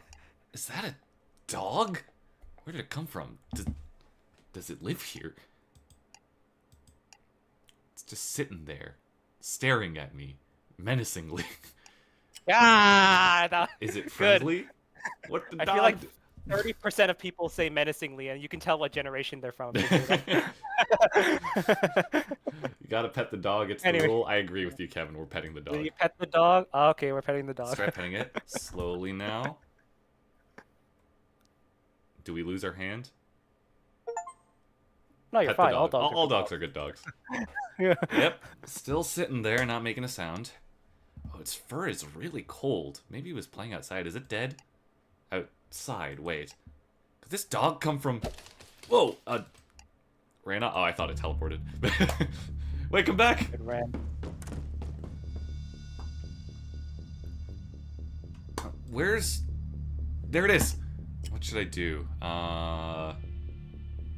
Let's try to catch it. Okay, come on. Come here now. It's avoiding me. Pretty slowly. Okay, come on. Come here. Steady. Damn, this dog's got moves. Yeah. This is like quality animation work, right? It's... Is it taunting me? Left. It's fun to put Okay, this way. So you think, but over here. Never mind. How did it? Done yet? No, it's too smart. Match its movements. You're not fooling me anymore. If I do this, and then now. Damn. What the heck? Grab the right one. Grab the right one? Okay, that one. Or are they both? Is Grab that the the way of right saying one. both of them are the wrong one? What is this thing? Oh, you do have an eyeless spread too. Okay. What am I doing? How's chasing the dog gonna help us at all? Yeah, what are you doing? What are you doing chasing the dog around? I mean, hey, it's Got more important things to be doing. but it's got the collar with the runes. Why did it show up in the first place? Ugh. Skating by myself didn't amount to anything. Better stop wasting time and go meet up with someone. Definitely more than meets the eye to that dog, though. Better catch it for sure. Investigate somewhere else now. All right, where next? Hang out with red or hang out with blue? I'm gonna hang out with Blue in the event that I can kill her first. All right, awesome. Sounds like a plan. It's also shorter, so. Oh, it is. All right. Upstairs has way more stuff, obviously, because it's upstairs. Oh, right? that makes sense. So- Yeah. Yeah. Oh, okay. Nice. The dining room. Nice. This doesn't look like the kitchen. Looks more like a dining room. Oh, I think the kitchen is further back. What's that mess over there? A broken chair? Cecilia? Oh, Togor, I'm over here. Are you murdering something already? The kitchen, just walk around the mess. Do we have food? That's actually a valid question. That is an interesting question. Oh, but we have knives. We definitely have knives. Those knives are very prominent. That's... Very prominent, right? Hi, did you come to see little old me? No. Yes, kind of. I guess. Just thought it might be good to help you investigate this room. See if I can get something to eat. It's really sweet of you, Togor. Truth be told, I haven't really looked around this kitchen yet. I was in the dining room trying to see if I could break open any of the windows. Made of glass, right? So I figured swinging a chair at it would definitely do the trick. You swung that chair. Like a rider, yeah. But it's so strange. The chair fell apart, and yet there's not even a crack on that glass. Just how strong is this girl? Maybe if I could find something heavy or something metal. I think before we try breaking more things, maybe we can take a look around for some clues first. Okay, sounds like a plan. It might also be worth to check out the dining room. Okay. Better get girl? What you looking at us like that for? Very nice smile. Are you Lovely looking at teeth. Togo or the player? Just look around to your heart's content. Interesting you say that. Interesting I say that. It's- you need any help, just give me a little poke. A feeling, but now I'm sure about it. This girl is a little scary. Just a little. Just a little. Talk to Cecilia when you want to switch rooms. Okay. Stove. It's a stove, right? None of the buttons or knobs do anything. Okay, so if we could have lit that on fire, that was route. But stove doesn't work, huh? Must be due to the power outage. Wait, this looks like a gas stove, doesn't it? So maybe if we had something to ignite it. You mean like some matches? Matches or a lighter. Yeah, let's go take a look. And the result is... No luck, huh? Darn. This dinner will have to be a little cold tonight. No chance of us using fire as a murder weapon. Okay, to be fair, I went to that thought first, so I can't judge you for that. The Togor's like, that's what you're That's upset what about." you're upset about? Yeah. Oh, Kevin, you're right. There is a knife missing. Knife rack with knives. Very sharp knives. Makes sense for them to be in the kitchen, but is one of them missing? Oh, Togor, look here. You have the knife behind your back, don't you? Holy Jesus Christ. Gosh. Girl, put it down. Put it down. Put the knife down. She's got a knife. She's got a knife. Got He's a such a knife, scary run. kid. Appreciating. Oh god, oh, I keep right clicking. Right, Appreciating the efforts spent to make this place so unsettling. Is that something? It's girl, man. Wait, Togor, look at this. What? The other knives? The way the knife rack is prominently placed on this island reminds you of those legendary swords and. Girl. The Master Sword, yeah. You're having way too much fun here, and that scares me in many ways. Many ways. Pot? Little pot. Wonder what's inside of it. It's empty. What's up, Togor? Thinking of putting that on your head? Why would I do that? Well, beginner adventurers need to start. Oh god, you're a gamer. Wait, what's wrong with that? That's- What's wrong with being a gamer? Nothing wrong with it. It's just Hey, okay. go away. Hey. Nothing wrong with being a gamer. It's just okay. I have to account for that now. It's Nah, I'm just joshing. Yeah. Anyway, yeah, defense points. Yes. extra defense. I mean, honestly, that's not like unneeded right now. Never know. A single point could be the difference between 1 HP and game over. Was I supposed to understand that? Oh, Togor is a normie. Okay. Togor's a normie. Drawer. Gasp. So many drawers down here. Guess there's no getting around having to open each of these. Are we opening drawers, Togor? To Togor. Yeah, could you give me a hand? It's all just boring kitchen supplies and cooking tools, Togor. Yeah, I expected as much. Still, we had to be sure, you know. I get it. Sometimes things can jump out of unexpected places. Okay, let's just close all these again and not take Jump possible out. murder Jump weapons. out. Wasn't the best use of the time. Don't look so disappointed. Let's keep our chins up. Definitely find something interesting here. Why are you... Ah. Okay, that's Yeah. up flag. There's more. Aha, up here. There you go. Yeah. Overhead I cabinet. love There's probably food up here. I think I should guidance. be able to reach it. This probably doesn't come as a surprise, but I couldn't check what's up there. You could... Oh, because of your height. You don't have to say it. Well, you're short. I will say She's it. short. She's 155 centimeters. God, that's short, yeah. Is that even short, really? Looks like I can barely reach it. Take a look from a distance. What is it? Is it a severed head? Okay. Oh, there is food. That's surprising. Yeah. You have food. The yellow can in the middle there. Is that rat poison? Ah, yes. Okay. 2 murder weapons so far. Definitely. Definitely nice to find rat poison, yes. Kind of a scary place to leave a can of poison, huh? Kind of scary? It's super obvious why this is here. Yeah, I guess we ought to be careful of what we eat here, huh? Don't even go there. I guess the can should be enough food for the 3 of us? Yeah, I think so. And you're sure about leaving the rat poison up there? I'm very sure, yes. Let's hope it stays up there forever. Okay, so if someone gets killed by poison, Cecilia can't reach it unless she has something. Okay.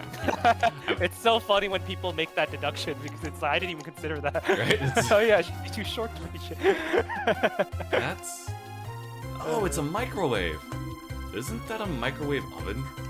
Oh, what's the difference? I don't know. I always thought the 2 were different.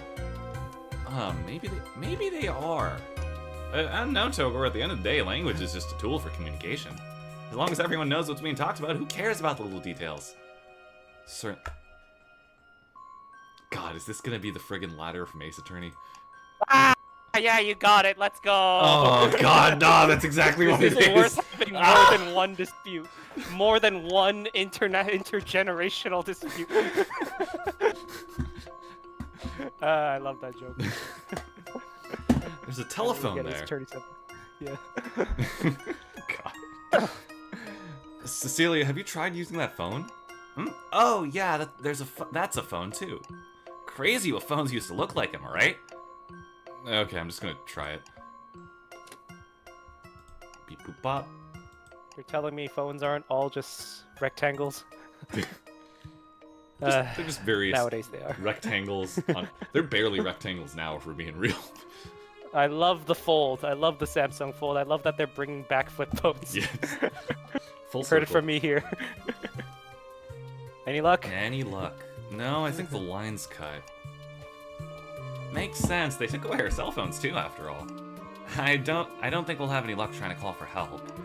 So we need to find a way to escape by ourselves. Speaking of phones, I didn't play any. Oh no, she's missing on her dailies. No. I swear, the second I get my phone back, I'm gonna slug the culprit once for every login reward I missed. What do you mean by, actually something tells me I'm better off not knowing. Mobile game. Is this rat poison? No, it's pepper No. shaker. Cecilia, was this always here? Oh no, I pulled that out of one of the drawers. Why? Well, if you must know, I want to see if it's actually possible to force a sneeze with it. Why does that not surprise me? I fumbled and dropped it before I could give it a shot, though. That's why there isn't much left. Ooh, come to think of it, you know how they say spilling salt is bad luck? I wonder if it's the opposite for pepper. With the way I'm feeling right now, probably not. Fun fact, that also wasn't planned, that pepper shaker. I'm just like, I asked our artist, James, why is there a pepper shaker here? I see. It was like, you know what, I'm gonna roll with it. I'm gonna write a whole dialogue about this. Why not? Why the heck not? It was amazing. A refrigerator. I'm just looking for clues. It's not that I feel hungry or anything. Let's see. What the? Oh, what was in? Sorry, it's just really stinks in there. Huh? Really? Yeah, I guess the power has been out for a long time and all the food. What are you doing? Even longer. Come on, Faye, do the long sniff into the mic. I don't know if my mic can pick it up. There we go. There you go. Yeah, it's really bad. She's tearing up hard. I told you it stinks in there. I know, but if someone tells you that anything is really, really bad, don't you kind of get nervous to check it out? Oh, sorry, did I? Oh, God. I am sorry for my chat. That's my bad. That is my bad entirely. They heard it? Okay, I couldn't hear it. That's funny. Yeah, I kind of feel you. I guess I can understand that. See, I knew you'd get me, Togor. Hey, you sympathize with it. Anyways, I definitely lost my appetite. Let's just move on. Okay, that's everything in here, I think. Alright, what's in the dining room, Cecilia? Did you need something from me? Let's check the other room. Dining room. Around there at all while you were swinging the chair and causing property damage? Not that carefully, I guess. I was sort of distracted as, you know. Yeah, you sure were. It's a pretty clean room overall, though, so I don't really recall anything interesting sticking out at me. But if you really want it, we can go check it out. Yeah, look how nice she is. Go. She still has the knife behind there. That's my one concern, and she knows where the rat poison is. Yeah, but she's so considerate, though. Look at that smile. Other than the broken chair, a couple of things stick out at me. See, not much here, right? I disagree. Here, let me show you. Alright, let's show her. Is that candelabra gonna be a weapon? Some metal fixture holding 3 candles. Wow, a real-life candelabra. So fancy. A what-a? It's basically classy decoration nowadays. You light these candles and enjoy the ambiance with your meal. Huh. Yeah, I see that being relaxing. And then once the candles melt off, you can use the spikes and make a distinct 3-hole stab wound on someone. Now I'm less relaxed. Yes, that was indeed an Ace Attorney reference. Yep. Yeah. I just, man. You so get it. So many weapons in this tiny space. Yeah.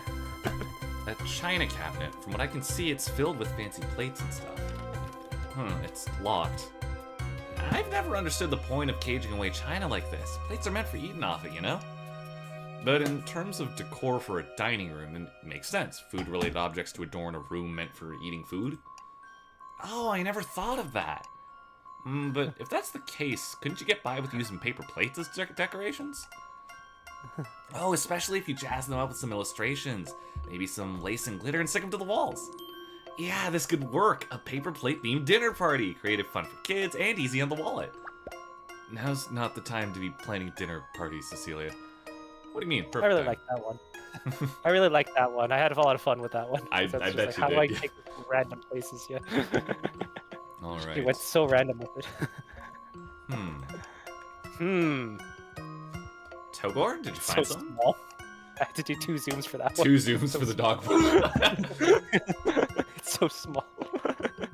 Yeah, some small bowl? Yeah. Oh, that's a Small pet bowl. bowl. There must have been a cat or a dog living here. Must be for that dog from earlier. The game remembers. Hey, Togor, would you say you're a cat person or a dog person? Where's this coming from? Just curious, come on. Well, if I had to choose... Okay. Which is it gonna be? Which is it gonna be? God, is she gonna stab me for saying this? Which is it gonna be? I guess I'm a Faye, dog come on. person. I guess You're a dog dogs? They're always really eager to spend time with you. Plus, it's cute how you can always tell how they're feeling for the most part. Aha, so that kind of thing's important to you, huh? I mean, I wouldn't know. I don't have any in my memories. What about you, Cecilia? Cats or dogs? Are you gonna say snakes? I guess neither. Oh, porcupine. I could not have guessed that, but... No, yeah, nobody can guess that. Honestly, if you said hedgehog, I would have said okay, but... Anyway. Nope, specifically porcupines. Porcupines. Yes. Had to do research to compare what's different. I had a friend with a pet hedgehog, actually. Never seen a porcupine in the real, though. Oh, hedgehogs are adorable. They are. Porcupines are not as cute, so it's a very interesting pick. What's that look for? You've never seen a porcupine's nose before, have you? Plus, they're born with quills all over that are soft at first, but as they mature, the quills turn into prickly spikes. Kind of like us humans, right? So soft, and growing up to be so prickly, so guarded. There's nothing cuter. Okay, good talk. Let's get back to work, porcupine girl. Yeah. Concern. Chair. The broken chair. Hard to imagine Cecilia swinging this around. Maybe I should clean this up. Ah, Togor, it's okay. I can take care of that later. But it's sort of dangerous. Shouldn't we at least move it somewhere out of the way? Don't you know the #1 rule of investigating? Don't mess with the... It was a crime scene of your creation, madam. There wasn't any crime here. Sure there was. Property damage that you caused. That was you.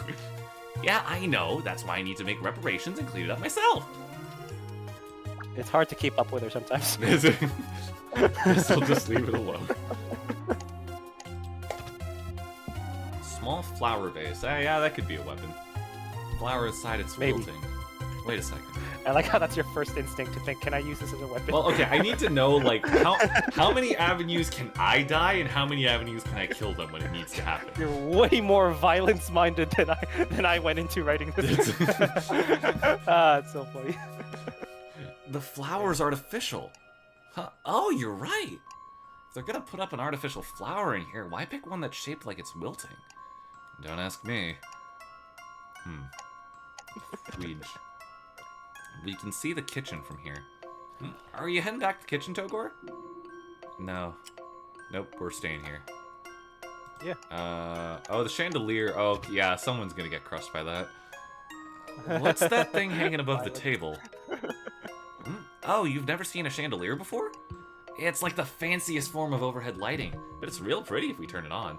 Oh, that's actually a nice touch. You got the music. Huh. Yeah, that was inspired by Danganronpa. And how That they makes wrote sense, the yeah. BGM.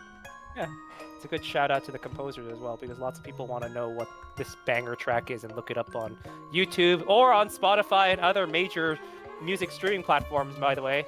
Guys, check that out in chat. You can find our OST on Spotify, YouTube Music, etc. I might go listen to that. Yeah. So that's definitely not going to come crashing down. I didn't think you were the type to worry about that, Togor. Although it does look pretty old, might be wise to avoid touching it. Things people do just for aesthetic. That was a loaded statement. The window. What you thinking about, Togor? Just, that fog outside is really thick. Yeah, we can't see a thing past the glass, not even the ground just outside. Oh, I wonder if we're floating up the sky or something. Maybe that fog's actually a cloud. I'm pretty sure houses are incapable of flying. Have you not seen hit Pixar movie Up? Nah, haven't you heard of that story? The one where a twister ripped a house off the ground? Okay, you're talking Wizard of Oz. That makes sense, too. Yeah. A twister picked up a house off the ground and transported it somewhere? That's even more unbelievable. At least with a flying house, there are more realistic ways it could take flight. Like, what if you filled up a countless number of helium balloons? Okay, you've seen Up. It's in your memory. We just gotta unlock that a little bit. I'm gonna stop you right there because I'm not sure if that's something we're allowed to talk about. Well, I'm talking about it. Allowed to. Anyways, It's all transformative media. Yeah. Anyways, every window here just won't open or break, so there's not much else we can do with them. Opening is one thing, but I wonder why it won't break. I guess it might be reinforced to make sure we can't break out. But I'm sure if I can find something heavier to use, it'll break for sure. Not that I don't have faith in your brute strength or anything, but it feels very odd that the wooden chair would break before making even a crack. table. Interesting. Big table. Wouldn't be a good dining room without it. So this table has 4 chairs total. Yep, well, 3 now. No other chairs from where I can see. Guess this means there must have been a family of 4 living here.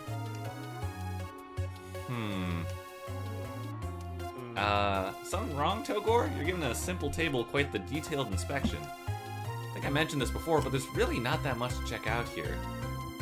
Okashikunai ka? But isn't that strange? What is? I mean, there are plenty of signs that indicate there was a big family living here, but everything here is just barren. Nothing out in the open, and a layer of dust is on the table. It's like no one's lived here for a long time. Oh. Wow, you're a smart cookie, Togor. Thanks, but that's all you have to say? I mean, what else do you want me to say? If no one's lived here for a long time, that just means we're probably alone in this house with a culprit. God, those eyes pierce your soul.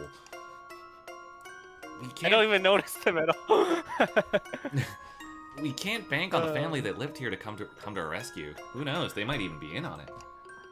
So that observation you made isn't exactly a shimmering ray of hope, now is it? Don't worry, Togor. I still think you're a smart cookie. Now I'm bummed out. Maybe I should have just stayed quiet. Okay, let's look for clues that might help us get out of here. That's what you get for trying to be all detective-like. Well, that was a very reasonable conclusion to come to. I think I've checked everything that really stuck out to me. Think I can start wrapping this up? No, 92%. That.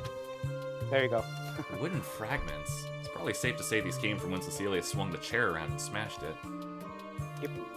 But wait, now that I think about it, I wonder why she didn't use the chair closest to this window. Maybe she tossed it aside over there in a fit of frustration? Or swapped the chairs around afterwards for some reason.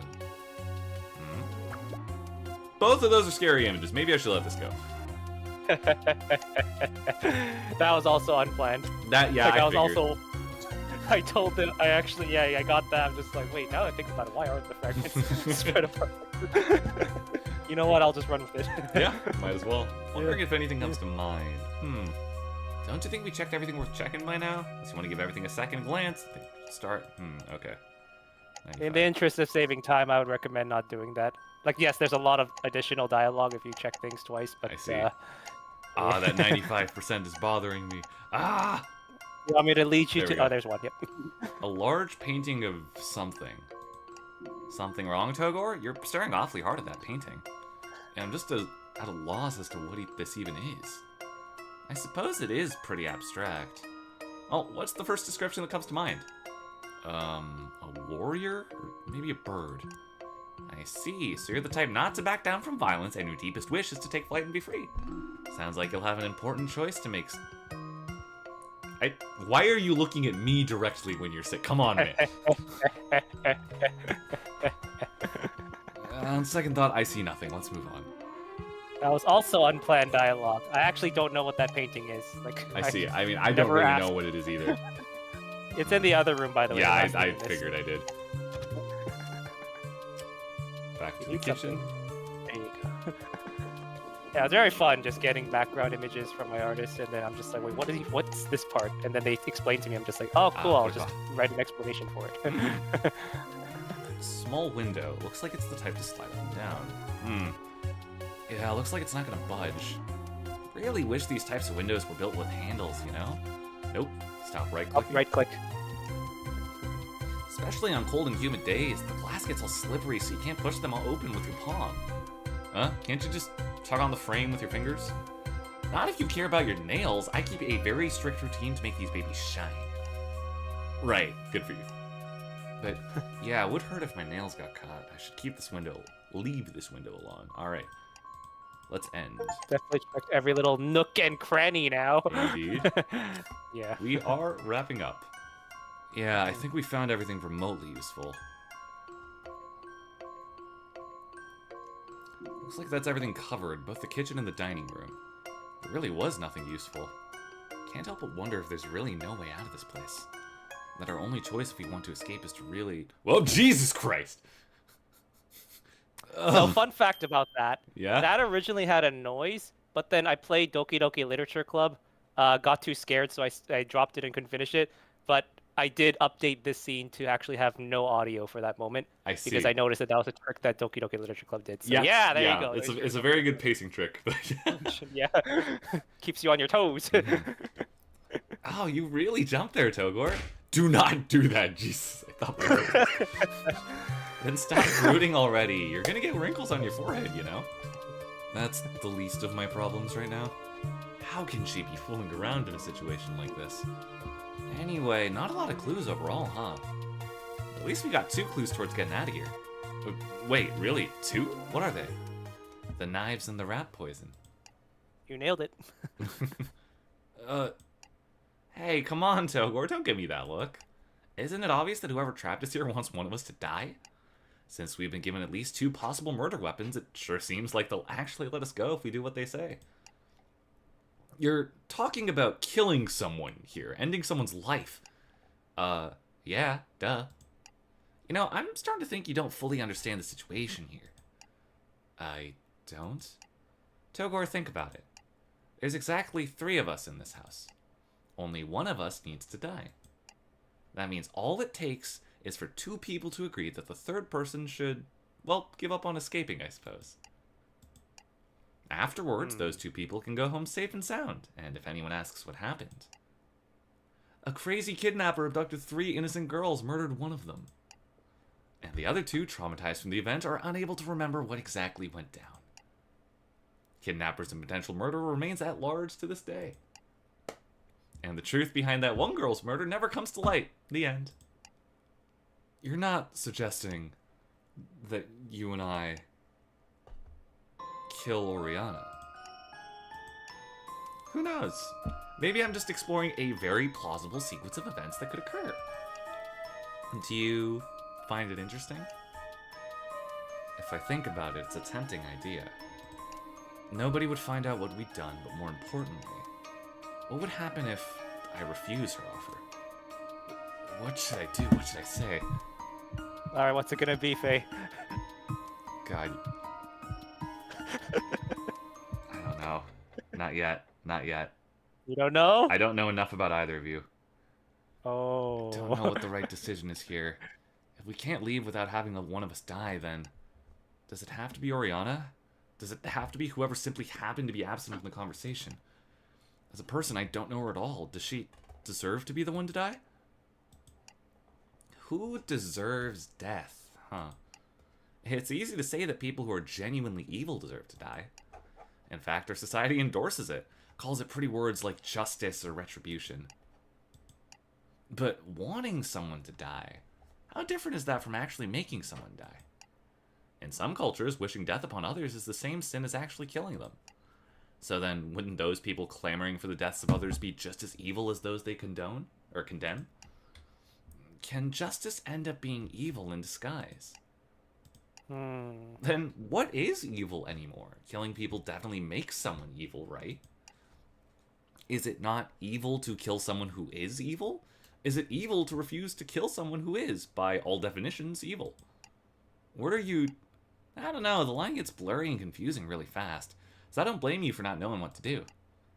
Does Oriana deserve to die? You don't need to find an answer to that question. At least, not yet. Jesus Christ! Anyways, come on, smile now, lift those cheeks. Let go of my horse! I didn't mean to stress you out, Togor. Forgive me, okay? Why don't you go check the other parts of the house now? It's good to lose yourself in activity to shake off those meaningless worries. Excellent quote. I'll stay here, though. I need to clean up this chair and maybe see if I can get dinner ready. I guess. Thank you. No need for thanks. Catch you later, Togor. Nice girl. It's weird, but I feel like that might have been Cecilia's crazy way of encouraging me. She knows how severe our situation is, and I think she wanted me to just think seriously about what we're gonna do. That hypothetical threw me for a loop, though. I mean, this is murder we're talking about. Yeesh. Let's go to the last place. For now. Lots to check out upstairs. Go give Oriana a hand. Oh, Togor, you're still here? Cecilia, yeah, I was about to... Ha, I knew it! Togor, look at the clock. Huh? See, it's a little past 8. We've been here for 2 hours. We heard a loud chime when it was 6 o'clock, but did we hear any chimes for 7 or 8? Oh, it's funny because it's a little past 8 right now. It is. At least here in Real Pacific time. in the PST, yeah. Togor, are you listening? The clock might be magic. Forget about the clock, Cecilia. Huh? Look at the door. 20 hours. What about the door? Still has the... Huh? This door will not open until one of you dies. You have 20 hours. Da-da-da.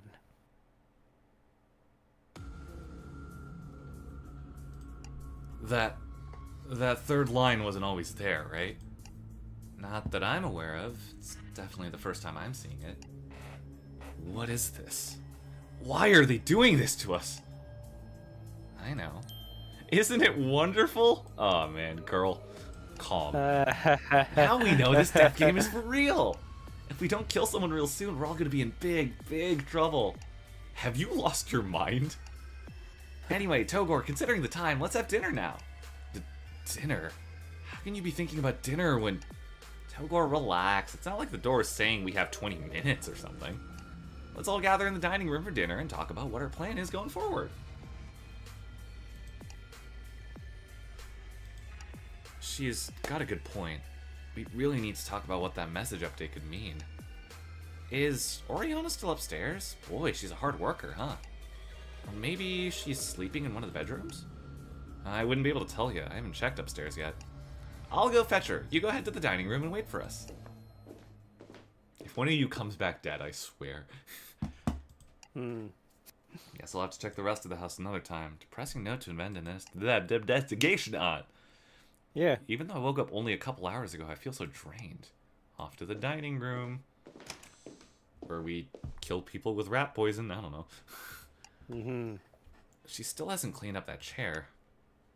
Acted all responsible about it, too. So yeah, let's see how she planned on handling dinner.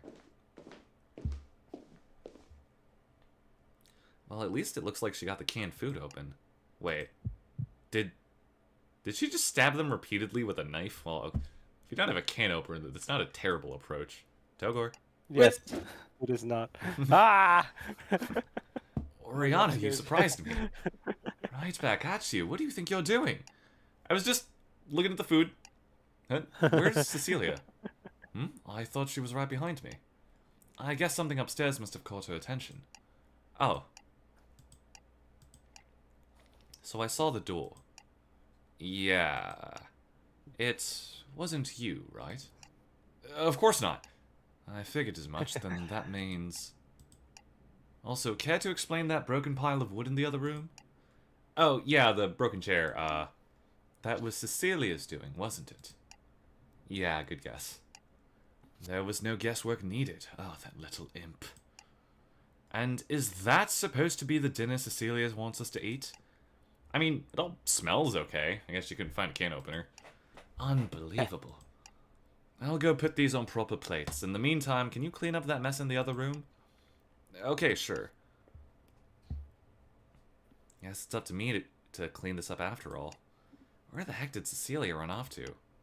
Finding another murder weapon? I don't know. I finished cleaning up the chair.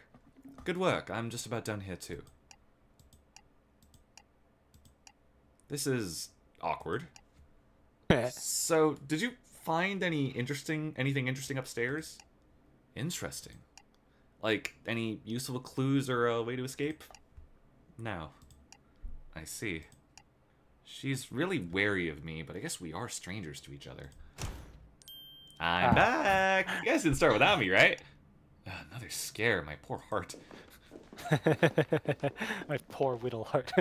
Wow, everything's all tidied up, too. Where have you been, and what are you holding? Looks like a vase made out of gold. That's a murder weapon if I've ever seen one. Oh, don't mind this. I'm just borrowing it for a bit. It looked pretty heavy and good for smashing windows, so I gave it a shot, whipping this at all the ones upstairs. You really went rampaging off screen again. And, any luck? Nope, not a single one would break. It's super weird. Oriana, She said she was upstairs trying to smash windows. Do not have any issues with that. Why would I? It's not like this is my house. That's not what I meant. Relax, Togor. It's only throwing things. I grew up playing softball, I'll have you know.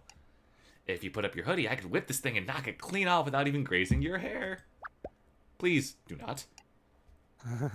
Just put the vase down and sit. We have a lot to discuss. The vase down, I should say. Dun, dun, dun, dun. Meeting. Still, the fact that not a single window broke. I suppose that means this house has been modified to keep people trapped inside. Which can only mean that this is a premeditated kidnapping. You mean the culprit planned ahead to trap the three of us in here? There's a good chance that's the case, yes. How did they get? A carefully planned kidnapping. I still have no idea, but do either of you remember how you got kidnapped? Nope, can't say I do. I was out for a walk just before sunset, and next thing I know, I'm waking up on the floor here. It was more or less the same for me. Since the clock was around 5 when we woke up, I guess we got brought to this house right away. Or maybe a day passed, or maybe just 12 hours. We still can't really tell if it's morning or night with that fog. Sorry, Togor, it looks like that's pretty much all we can say. No, that can't be all. Let's try a more specific question. Where were you? Where were you taking your walk? Were you anywhere near this house? Well, I'm sorry, Togor, but Cecilia and I talked about that before you woke up. All we remember is that we were both outside in the early evening when we were kidnapped. Yeah, the last day is just a big blur in my head. I know it was a day off, but honestly, I can't remember what I was doing the whole day. Was I in the city, on my way home? I guess whatever the culprit used to put us to sleep did a number on my head. I see. I'm still wondering how they managed to put us to sleep so quickly and without our noticing. For example, if they knocked us out with blunt force, our heads would be aching, but they're not. If they used tranquilizer darts, we should feel some numbness wherever they hit. Or if they had used some type of sleep-inducing gas, there's no way we would forget something that sudden and unusual. Magic. I love Zero Escape. Yes.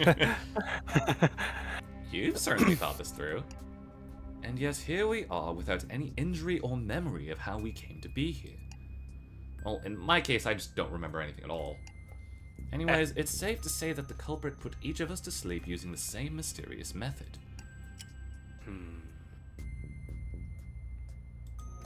Who do you think it is, the person that brought us here? Guys? Oriana was looking for clues regarding that, right? Yes, my current theory is that there are at least 2 people involved. One culprit and an accomplice. An accomplice? I see. That would make the most sense considering how they caught 3 people all at once. But did you find any clues about the identities of this evil duo? No. Really? Even though you're so sure that there are 2 people involved? Hang on, there's no need to taunt her like that. We're all on the same team here. I wasn't taunting her. Do you really think that little of me? The same team. But come to think of it, Togor, you posed the initial question, so let's hear your thoughts. Who do you think the culprit could be? Why am I getting slandered in the chat? I'm not just sitting here. Hey man, I'm not even saying anything. If I can't dodge the hiding bodies allegations, then you gotta catch the kidnapping allegations. Oh my god. No, not the kidnapping allegations. Am I gonna get punished for trying to make a deduction? Because the reasonable deduction is that the accomplice is among us. Is among us. Yeah, yes, that's the reasonable deduction, right? Huh. But saying the that accomplice specifically. Or the mastermind even. Or both. Who knows? This could just be a really drawn out excuse to terrorize and kill exactly one person. Yeah. No, nothing to go on right now. Got nothing. Interesting. Not even gonna try? Boo. That's probably for the best. It won't do us any good to jump to a wrong conclusion. Alright, so I guess we don't have enough clues to identify our mystery culprit.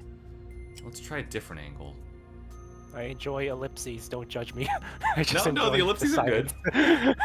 They just don't have anything to say. Why did they kidnap us? Does the culprit have something against any of us? Who can say? What, do you believe there isn't a single person out there holding a grudge against you? You're one to talk. I'm sure your carefree tactlessness rubbed some people the wrong way. I'm totally sure it has. I don't know anything about either of these two. Heck, I don't know anything about myself. I wonder, have I done anything horrible enough for someone to want me dead? But if that's the case, why not just kill me directly? Why put me to sleep and bring me here instead? Something's not adding up. Don't overthink it, Togor. It's also possible that anyone would have been fine.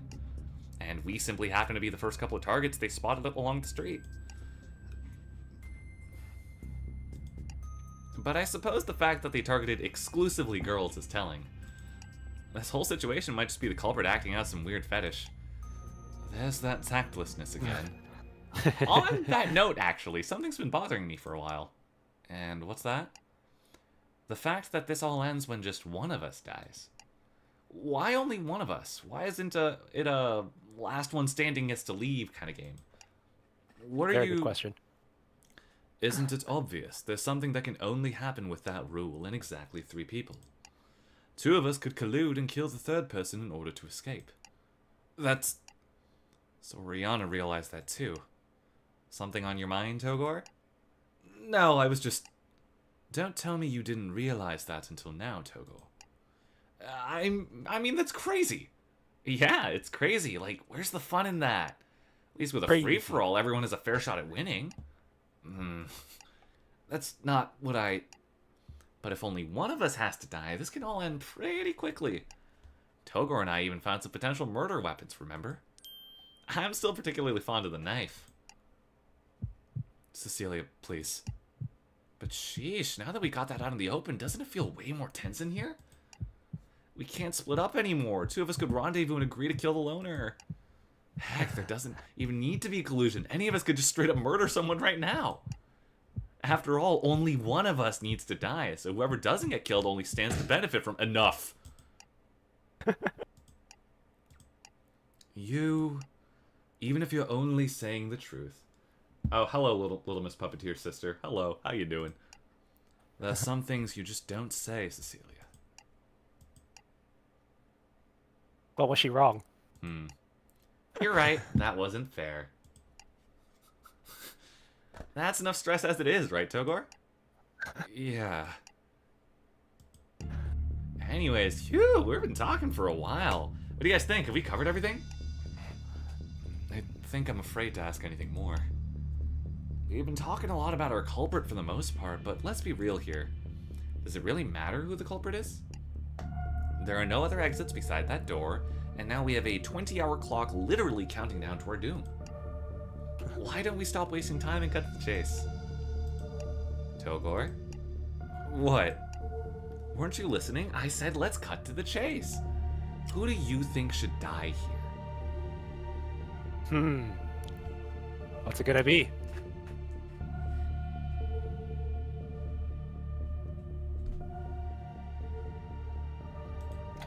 The culprit. If we can just find the culprit, then...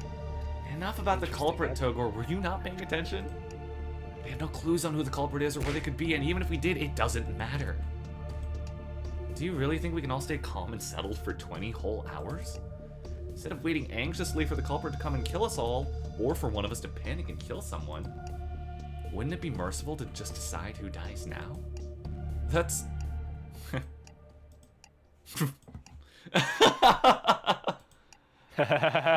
Oriana. Oh no, she's lost it. Something just brushed along my leg. What's down here? Ooh, a puppy! Whoa. Wait, you're the dog from earlier. I think it's a black poodle? I don't really know dog breeds. What? Uh-oh. I'll be honest, I don't know what breed this is either. I just told It's a dog. the artist to draw a dog. I just told the artist to draw. That's all we need to know. Thank you, Cindy. Uh-oh. Oriana seems flustered. I wonder if she... Sochi? It went in the other direction. It went in the other direction. What is this precious creature? Likes dogs. Oh my gosh, she's so fluffy. I could just stick my face in this fluffy little belly. You're already doing that. This was difficult to write. Ariana, I have to go full degenerate mode to do it. You're suddenly acting very out of character. It's fine, isn't it? Might as well let her relieve some stress. Oh, it's got the cutest little paw pad. Squish, squish, squish, squish. Anyways, Togor, have you seen this dog before? Yeah, when I was searching the bathroom. It ran off and disappeared before I could get a good look at it. Oh, it can stand up, and from a glance below. Aha, he's a healthy little baby boy. Look at his... yes, we see it. Yeah. She's Show that on screen, coward. really having fun down there.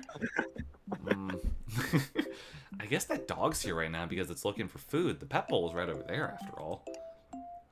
Which means the dog probably lives here. So it belongs to the owner of this house? Probably not. A lot of clues indicate no one's lived here for a while. Right, a dog wouldn't be able to live in a house alone. Wait, but then why would the dog know to come here for food? Probably smelled our dinner, right? But you had the cans cut open since long before we came in, so why would it wait until now? Oh, good point. Good point. Huh, this dog actually raises a lot of questions. We were all pretty sure this was a premeditated kidnapping, but... yeah, it's hard to believe the culprit would just leave a dog wandering around here. The dog is the culprit. Ah, yes, obviously. Totally, right? Yeah, totally. But all dogs are good ones. You know, it's possible there's a simple explanation for it. Maybe the dog snuck in from the outside. Wait, but that would mean... Excuse me. Oh, she's back. You two have been going on and on about this dog.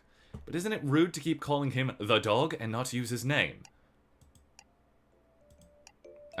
We don't know his name. Looks like his collar doesn't have a name tag. Ooh, what a neat collar. So I guess we should just give him a name for now?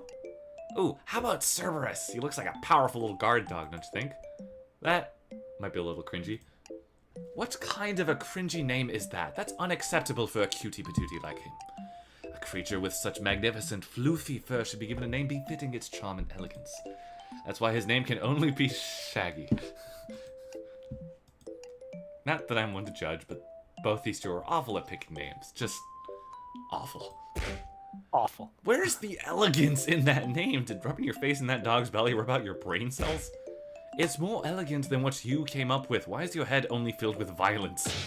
At least I'm being consistent with my aesthetic. How does a single dog regress your mental age to 5 in an instant? Oh, please. If anyone's mental age is 5, it'd be you, you blue dwarf. Oh, you went there. You made fun of my height. Guys, we're about to die here, as dogs take really worth considering. Togo, you be the tiebreaker. Which name do you like? Yeah, Togor, you decide. Come on, Togo, just pick one. Yeah, pick one. Both of them are pretty bad. It's too much a pain to come up with a better one.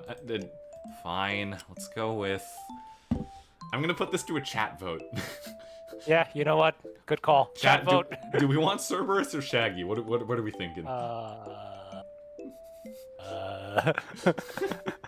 Alright, Stephen McSteve says Shaggy. Yeah. Oh boy. Oh boy, indeed. Yeah, exactly. We got one for Cerberus. We got another one for Shaggy. Oh, another one for Shaggy. Oh, okay, Shaggy's voted. Okay, oh. I think we're going Shaggy. Let's go Shaggy.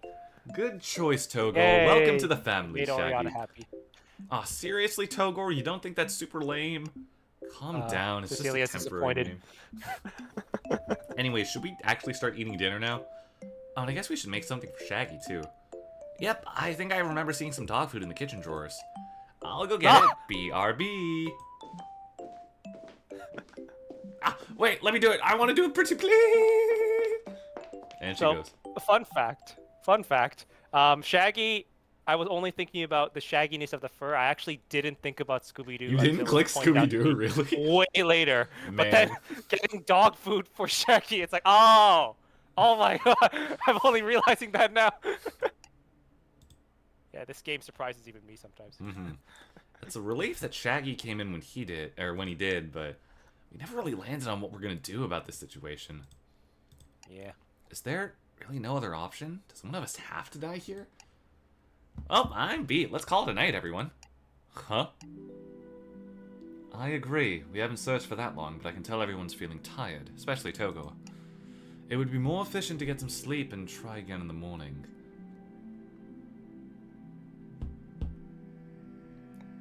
5 until low 5 beats. Sure. Thank you, K2 Lee. I mean, if you're both okay with that, I'm definitely reaching my limit. Well, whoa, hang in there, Togor. We haven't figured out who sleeps where yet. Let's see. 8 hours should be more than enough sleep. We'll resume our investigation at 6 in the morning. 6 o'clock? Oh yeah, the clock in the foyer. It still hasn't gone off since 6. Huh. Now that you mention it, I wonder if that last loud chime broke it. Or it only rings at 6 o'clock. It might be able to serve us as our morning alarm. If it wakes everyone up on time, I won't complain. Togo, you should go to sleep right away. You don't look well. Okay. But what did she mean by that? So, how do we go about splitting the rooms? Besides the master bedroom, there are 2 bedrooms, one furnished and one empty. Empty? Completely empty, yes, but there's a bed in it, so it's possible to sleep there. Not comfortably, of course. There's no covers or a pillow.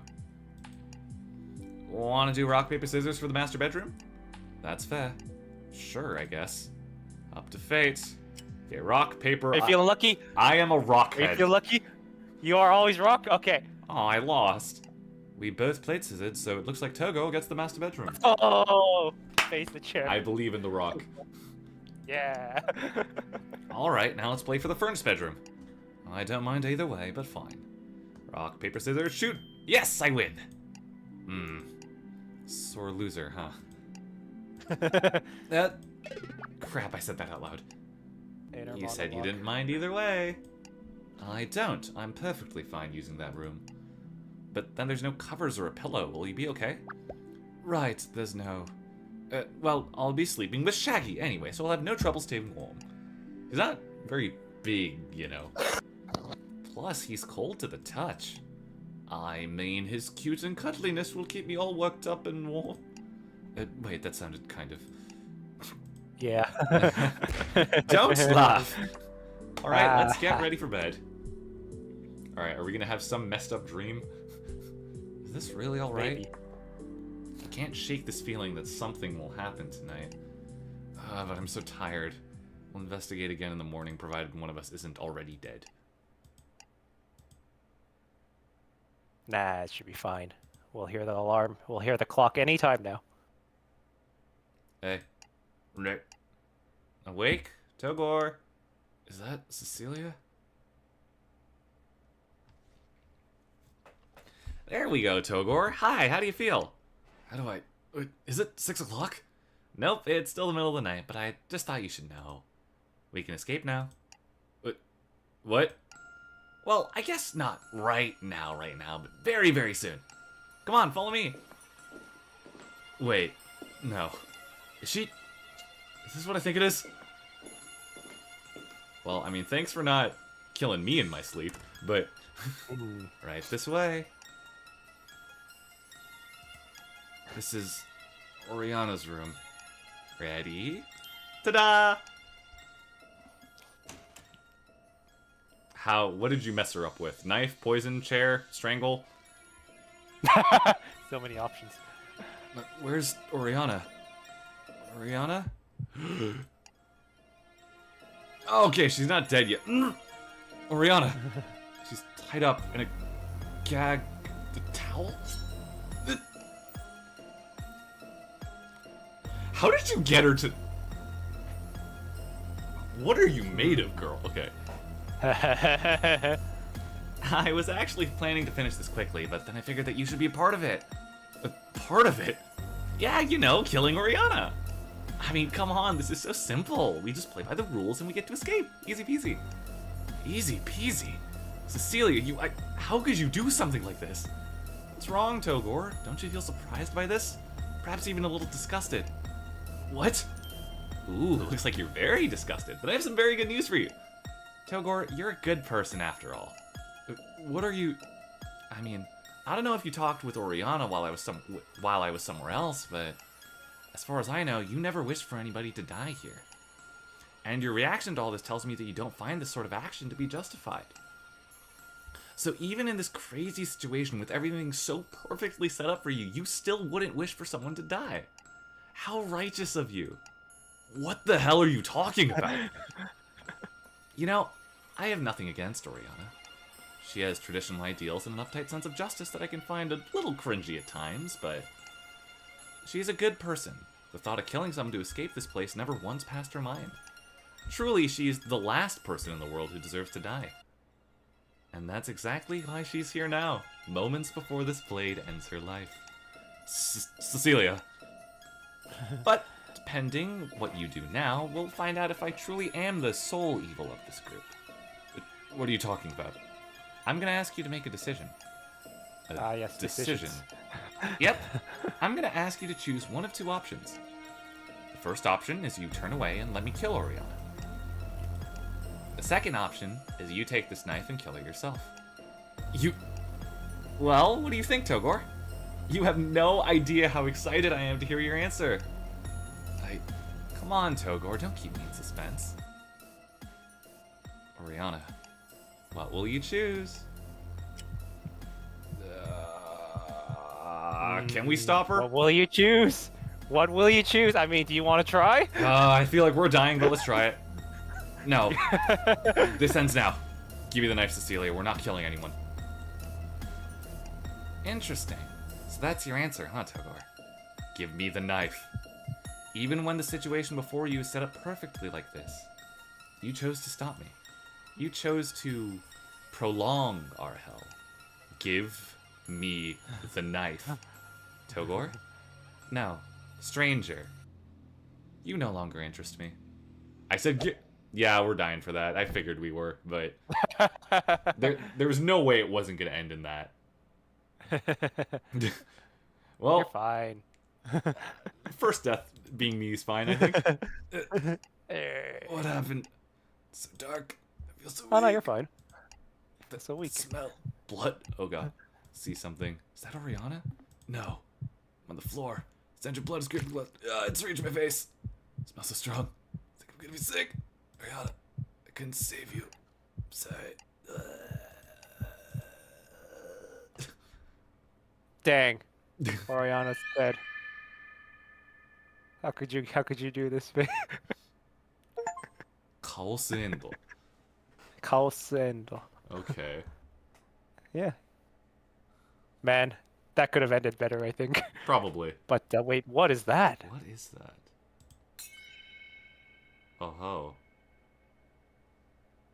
I see. Sends with you dying, or you dying. And yet another killing game. Yet another killing game, yeah. Okay, well. Oh look, there's me. There is you. It is you. It is you. Yeah. And all the wonderful people involved in this game. All the wonderful people. Wait, what's that? なるほど。私はこの結果を拒絶する。 Oh! See, even I didn't know the word kyozetsu until the Japanese localization happened. I had to translate that. You have successfully rejected this ending, sending Togor to the start of yet another killing game. Yet another killing game. We run it back! We run it and back. So, the game begins for real. By rejecting a bloody fate, you have started another killing game. Witness every fate on a single save file to uncover the truth. Okay. Had to be very explicit. People just weren't getting it. I see. Well, no, splitting saves does seem like a like an instinct thing. Steers power surging deep within. Use the back button to rewind the current scene. Okay. Yeah, now you have rollback. Well, okay, yeah. And so the game begins again. For real. What does it all mean? By the way, you're not even close to the end of the demo. So to the chat here, yeah. Okay. The demo is actually like about twice as long as this. Jeez. That's what we covered. Yeah, have fun. Okay. Well, I mean, our regularly scheduled stream was set to go to about 8:30, so this might be a good time to stop and say, hey, everyone. Oh, it's an amazing stopping point. Yeah. Play the demo. It's Yeah. Play the demo. Learn for yourself what the truth behind this killing game is. Yes. All right, I'm gonna save. I hope this can. Yes. There we go. Yeah. All right. Yeah. And then I'm going to go back to desk. All right. Yes. Then we close the game. Otsukare. Otsukare, indeed. Yeah, yeah, people died. People Yeah. died. People died when they are killed. Yes, man. You know, that's just what happens in killing games, right? You know, people kill people in killing games. Yeah. Yeah, it's kind of in the name, you know, right? Yeah. Yeah. Okay. What does it all mean? I will definitely be playing that either on or off stream, but Yeah. we will see. But yes, so a reminder, if you want to play the game, I believe we have it linked in the description as well as it's currently a pinned comment. Any last words from you, Jin? Again, thanks for being here. It was wonderful having you. Yeah. Oh, I had a great time. Yeah, like I think this is the first time I ever got to like kind of do live commentary while somebody else plays the game. It was very fun for me because it's like, especially moments when you caught the references that I added. Yeah, because you know, I am a gamer at heart. I love the Zero Escape, Ace Attorney, and Danganronpa series, and you can find many other. In fact, not just those three. You will find so many other references. Like if you I had, bet. if you had inspected the pepper shaker twice, you would have gotten the achievement called Only Chosen Intellectuals. So I don't know if you'll catch that reference. Good to know. Yes, the pepper shaker. Yes, very good. I enjoy video games. Yes, so I can I tell. hope that you guys can appreciate or basically kind of extract my fondness for games through my work, my writing. Yes, so yeah, I hope everybody checks out the demo at least. Yeah. All right. So if there's nothing more from you, this has been your SIAT Virtual Ambassador Faye Ayato. To all my interns, thank you for coming. Be sure to clock out on your way out. And so all our possible new hires and anyone coming in from Jun's side of the stream, Yeah. subscribe button's right there, please. I will request of you all the usual YouTuber things. So true. Like, comment, I and recognize subscribe. some names. You should do it. Yes. I recognize some names in chat. Yeah, I play games. I'm also a game designer myself. I'm working on it. I usually try to play from that perspective as well. Provide some yes. some education on that, as we are a university channel. So if you're interested in that, you know, please join. Oh, thank you, Shim the Notes. Yeah. Yeah. Composer. Okay. So yeah, that's 面白かったです。ありがとうございます。いや、今後ともご期待ください。Okay. Anyway. Thai. That is everything from me. I'm running this. Yeah, that's everything from me. I will see you guys next stream. I'm probably gonna stream Monday again, probably. Still deciding what. So I will see you then. Yeah, this has been Faye Ayato and our wonderful guest, Jun Kakeru. Thank you all for coming. I'll see you guys next stream. Bye-bye. Thanks. Bye, everyone. See ya.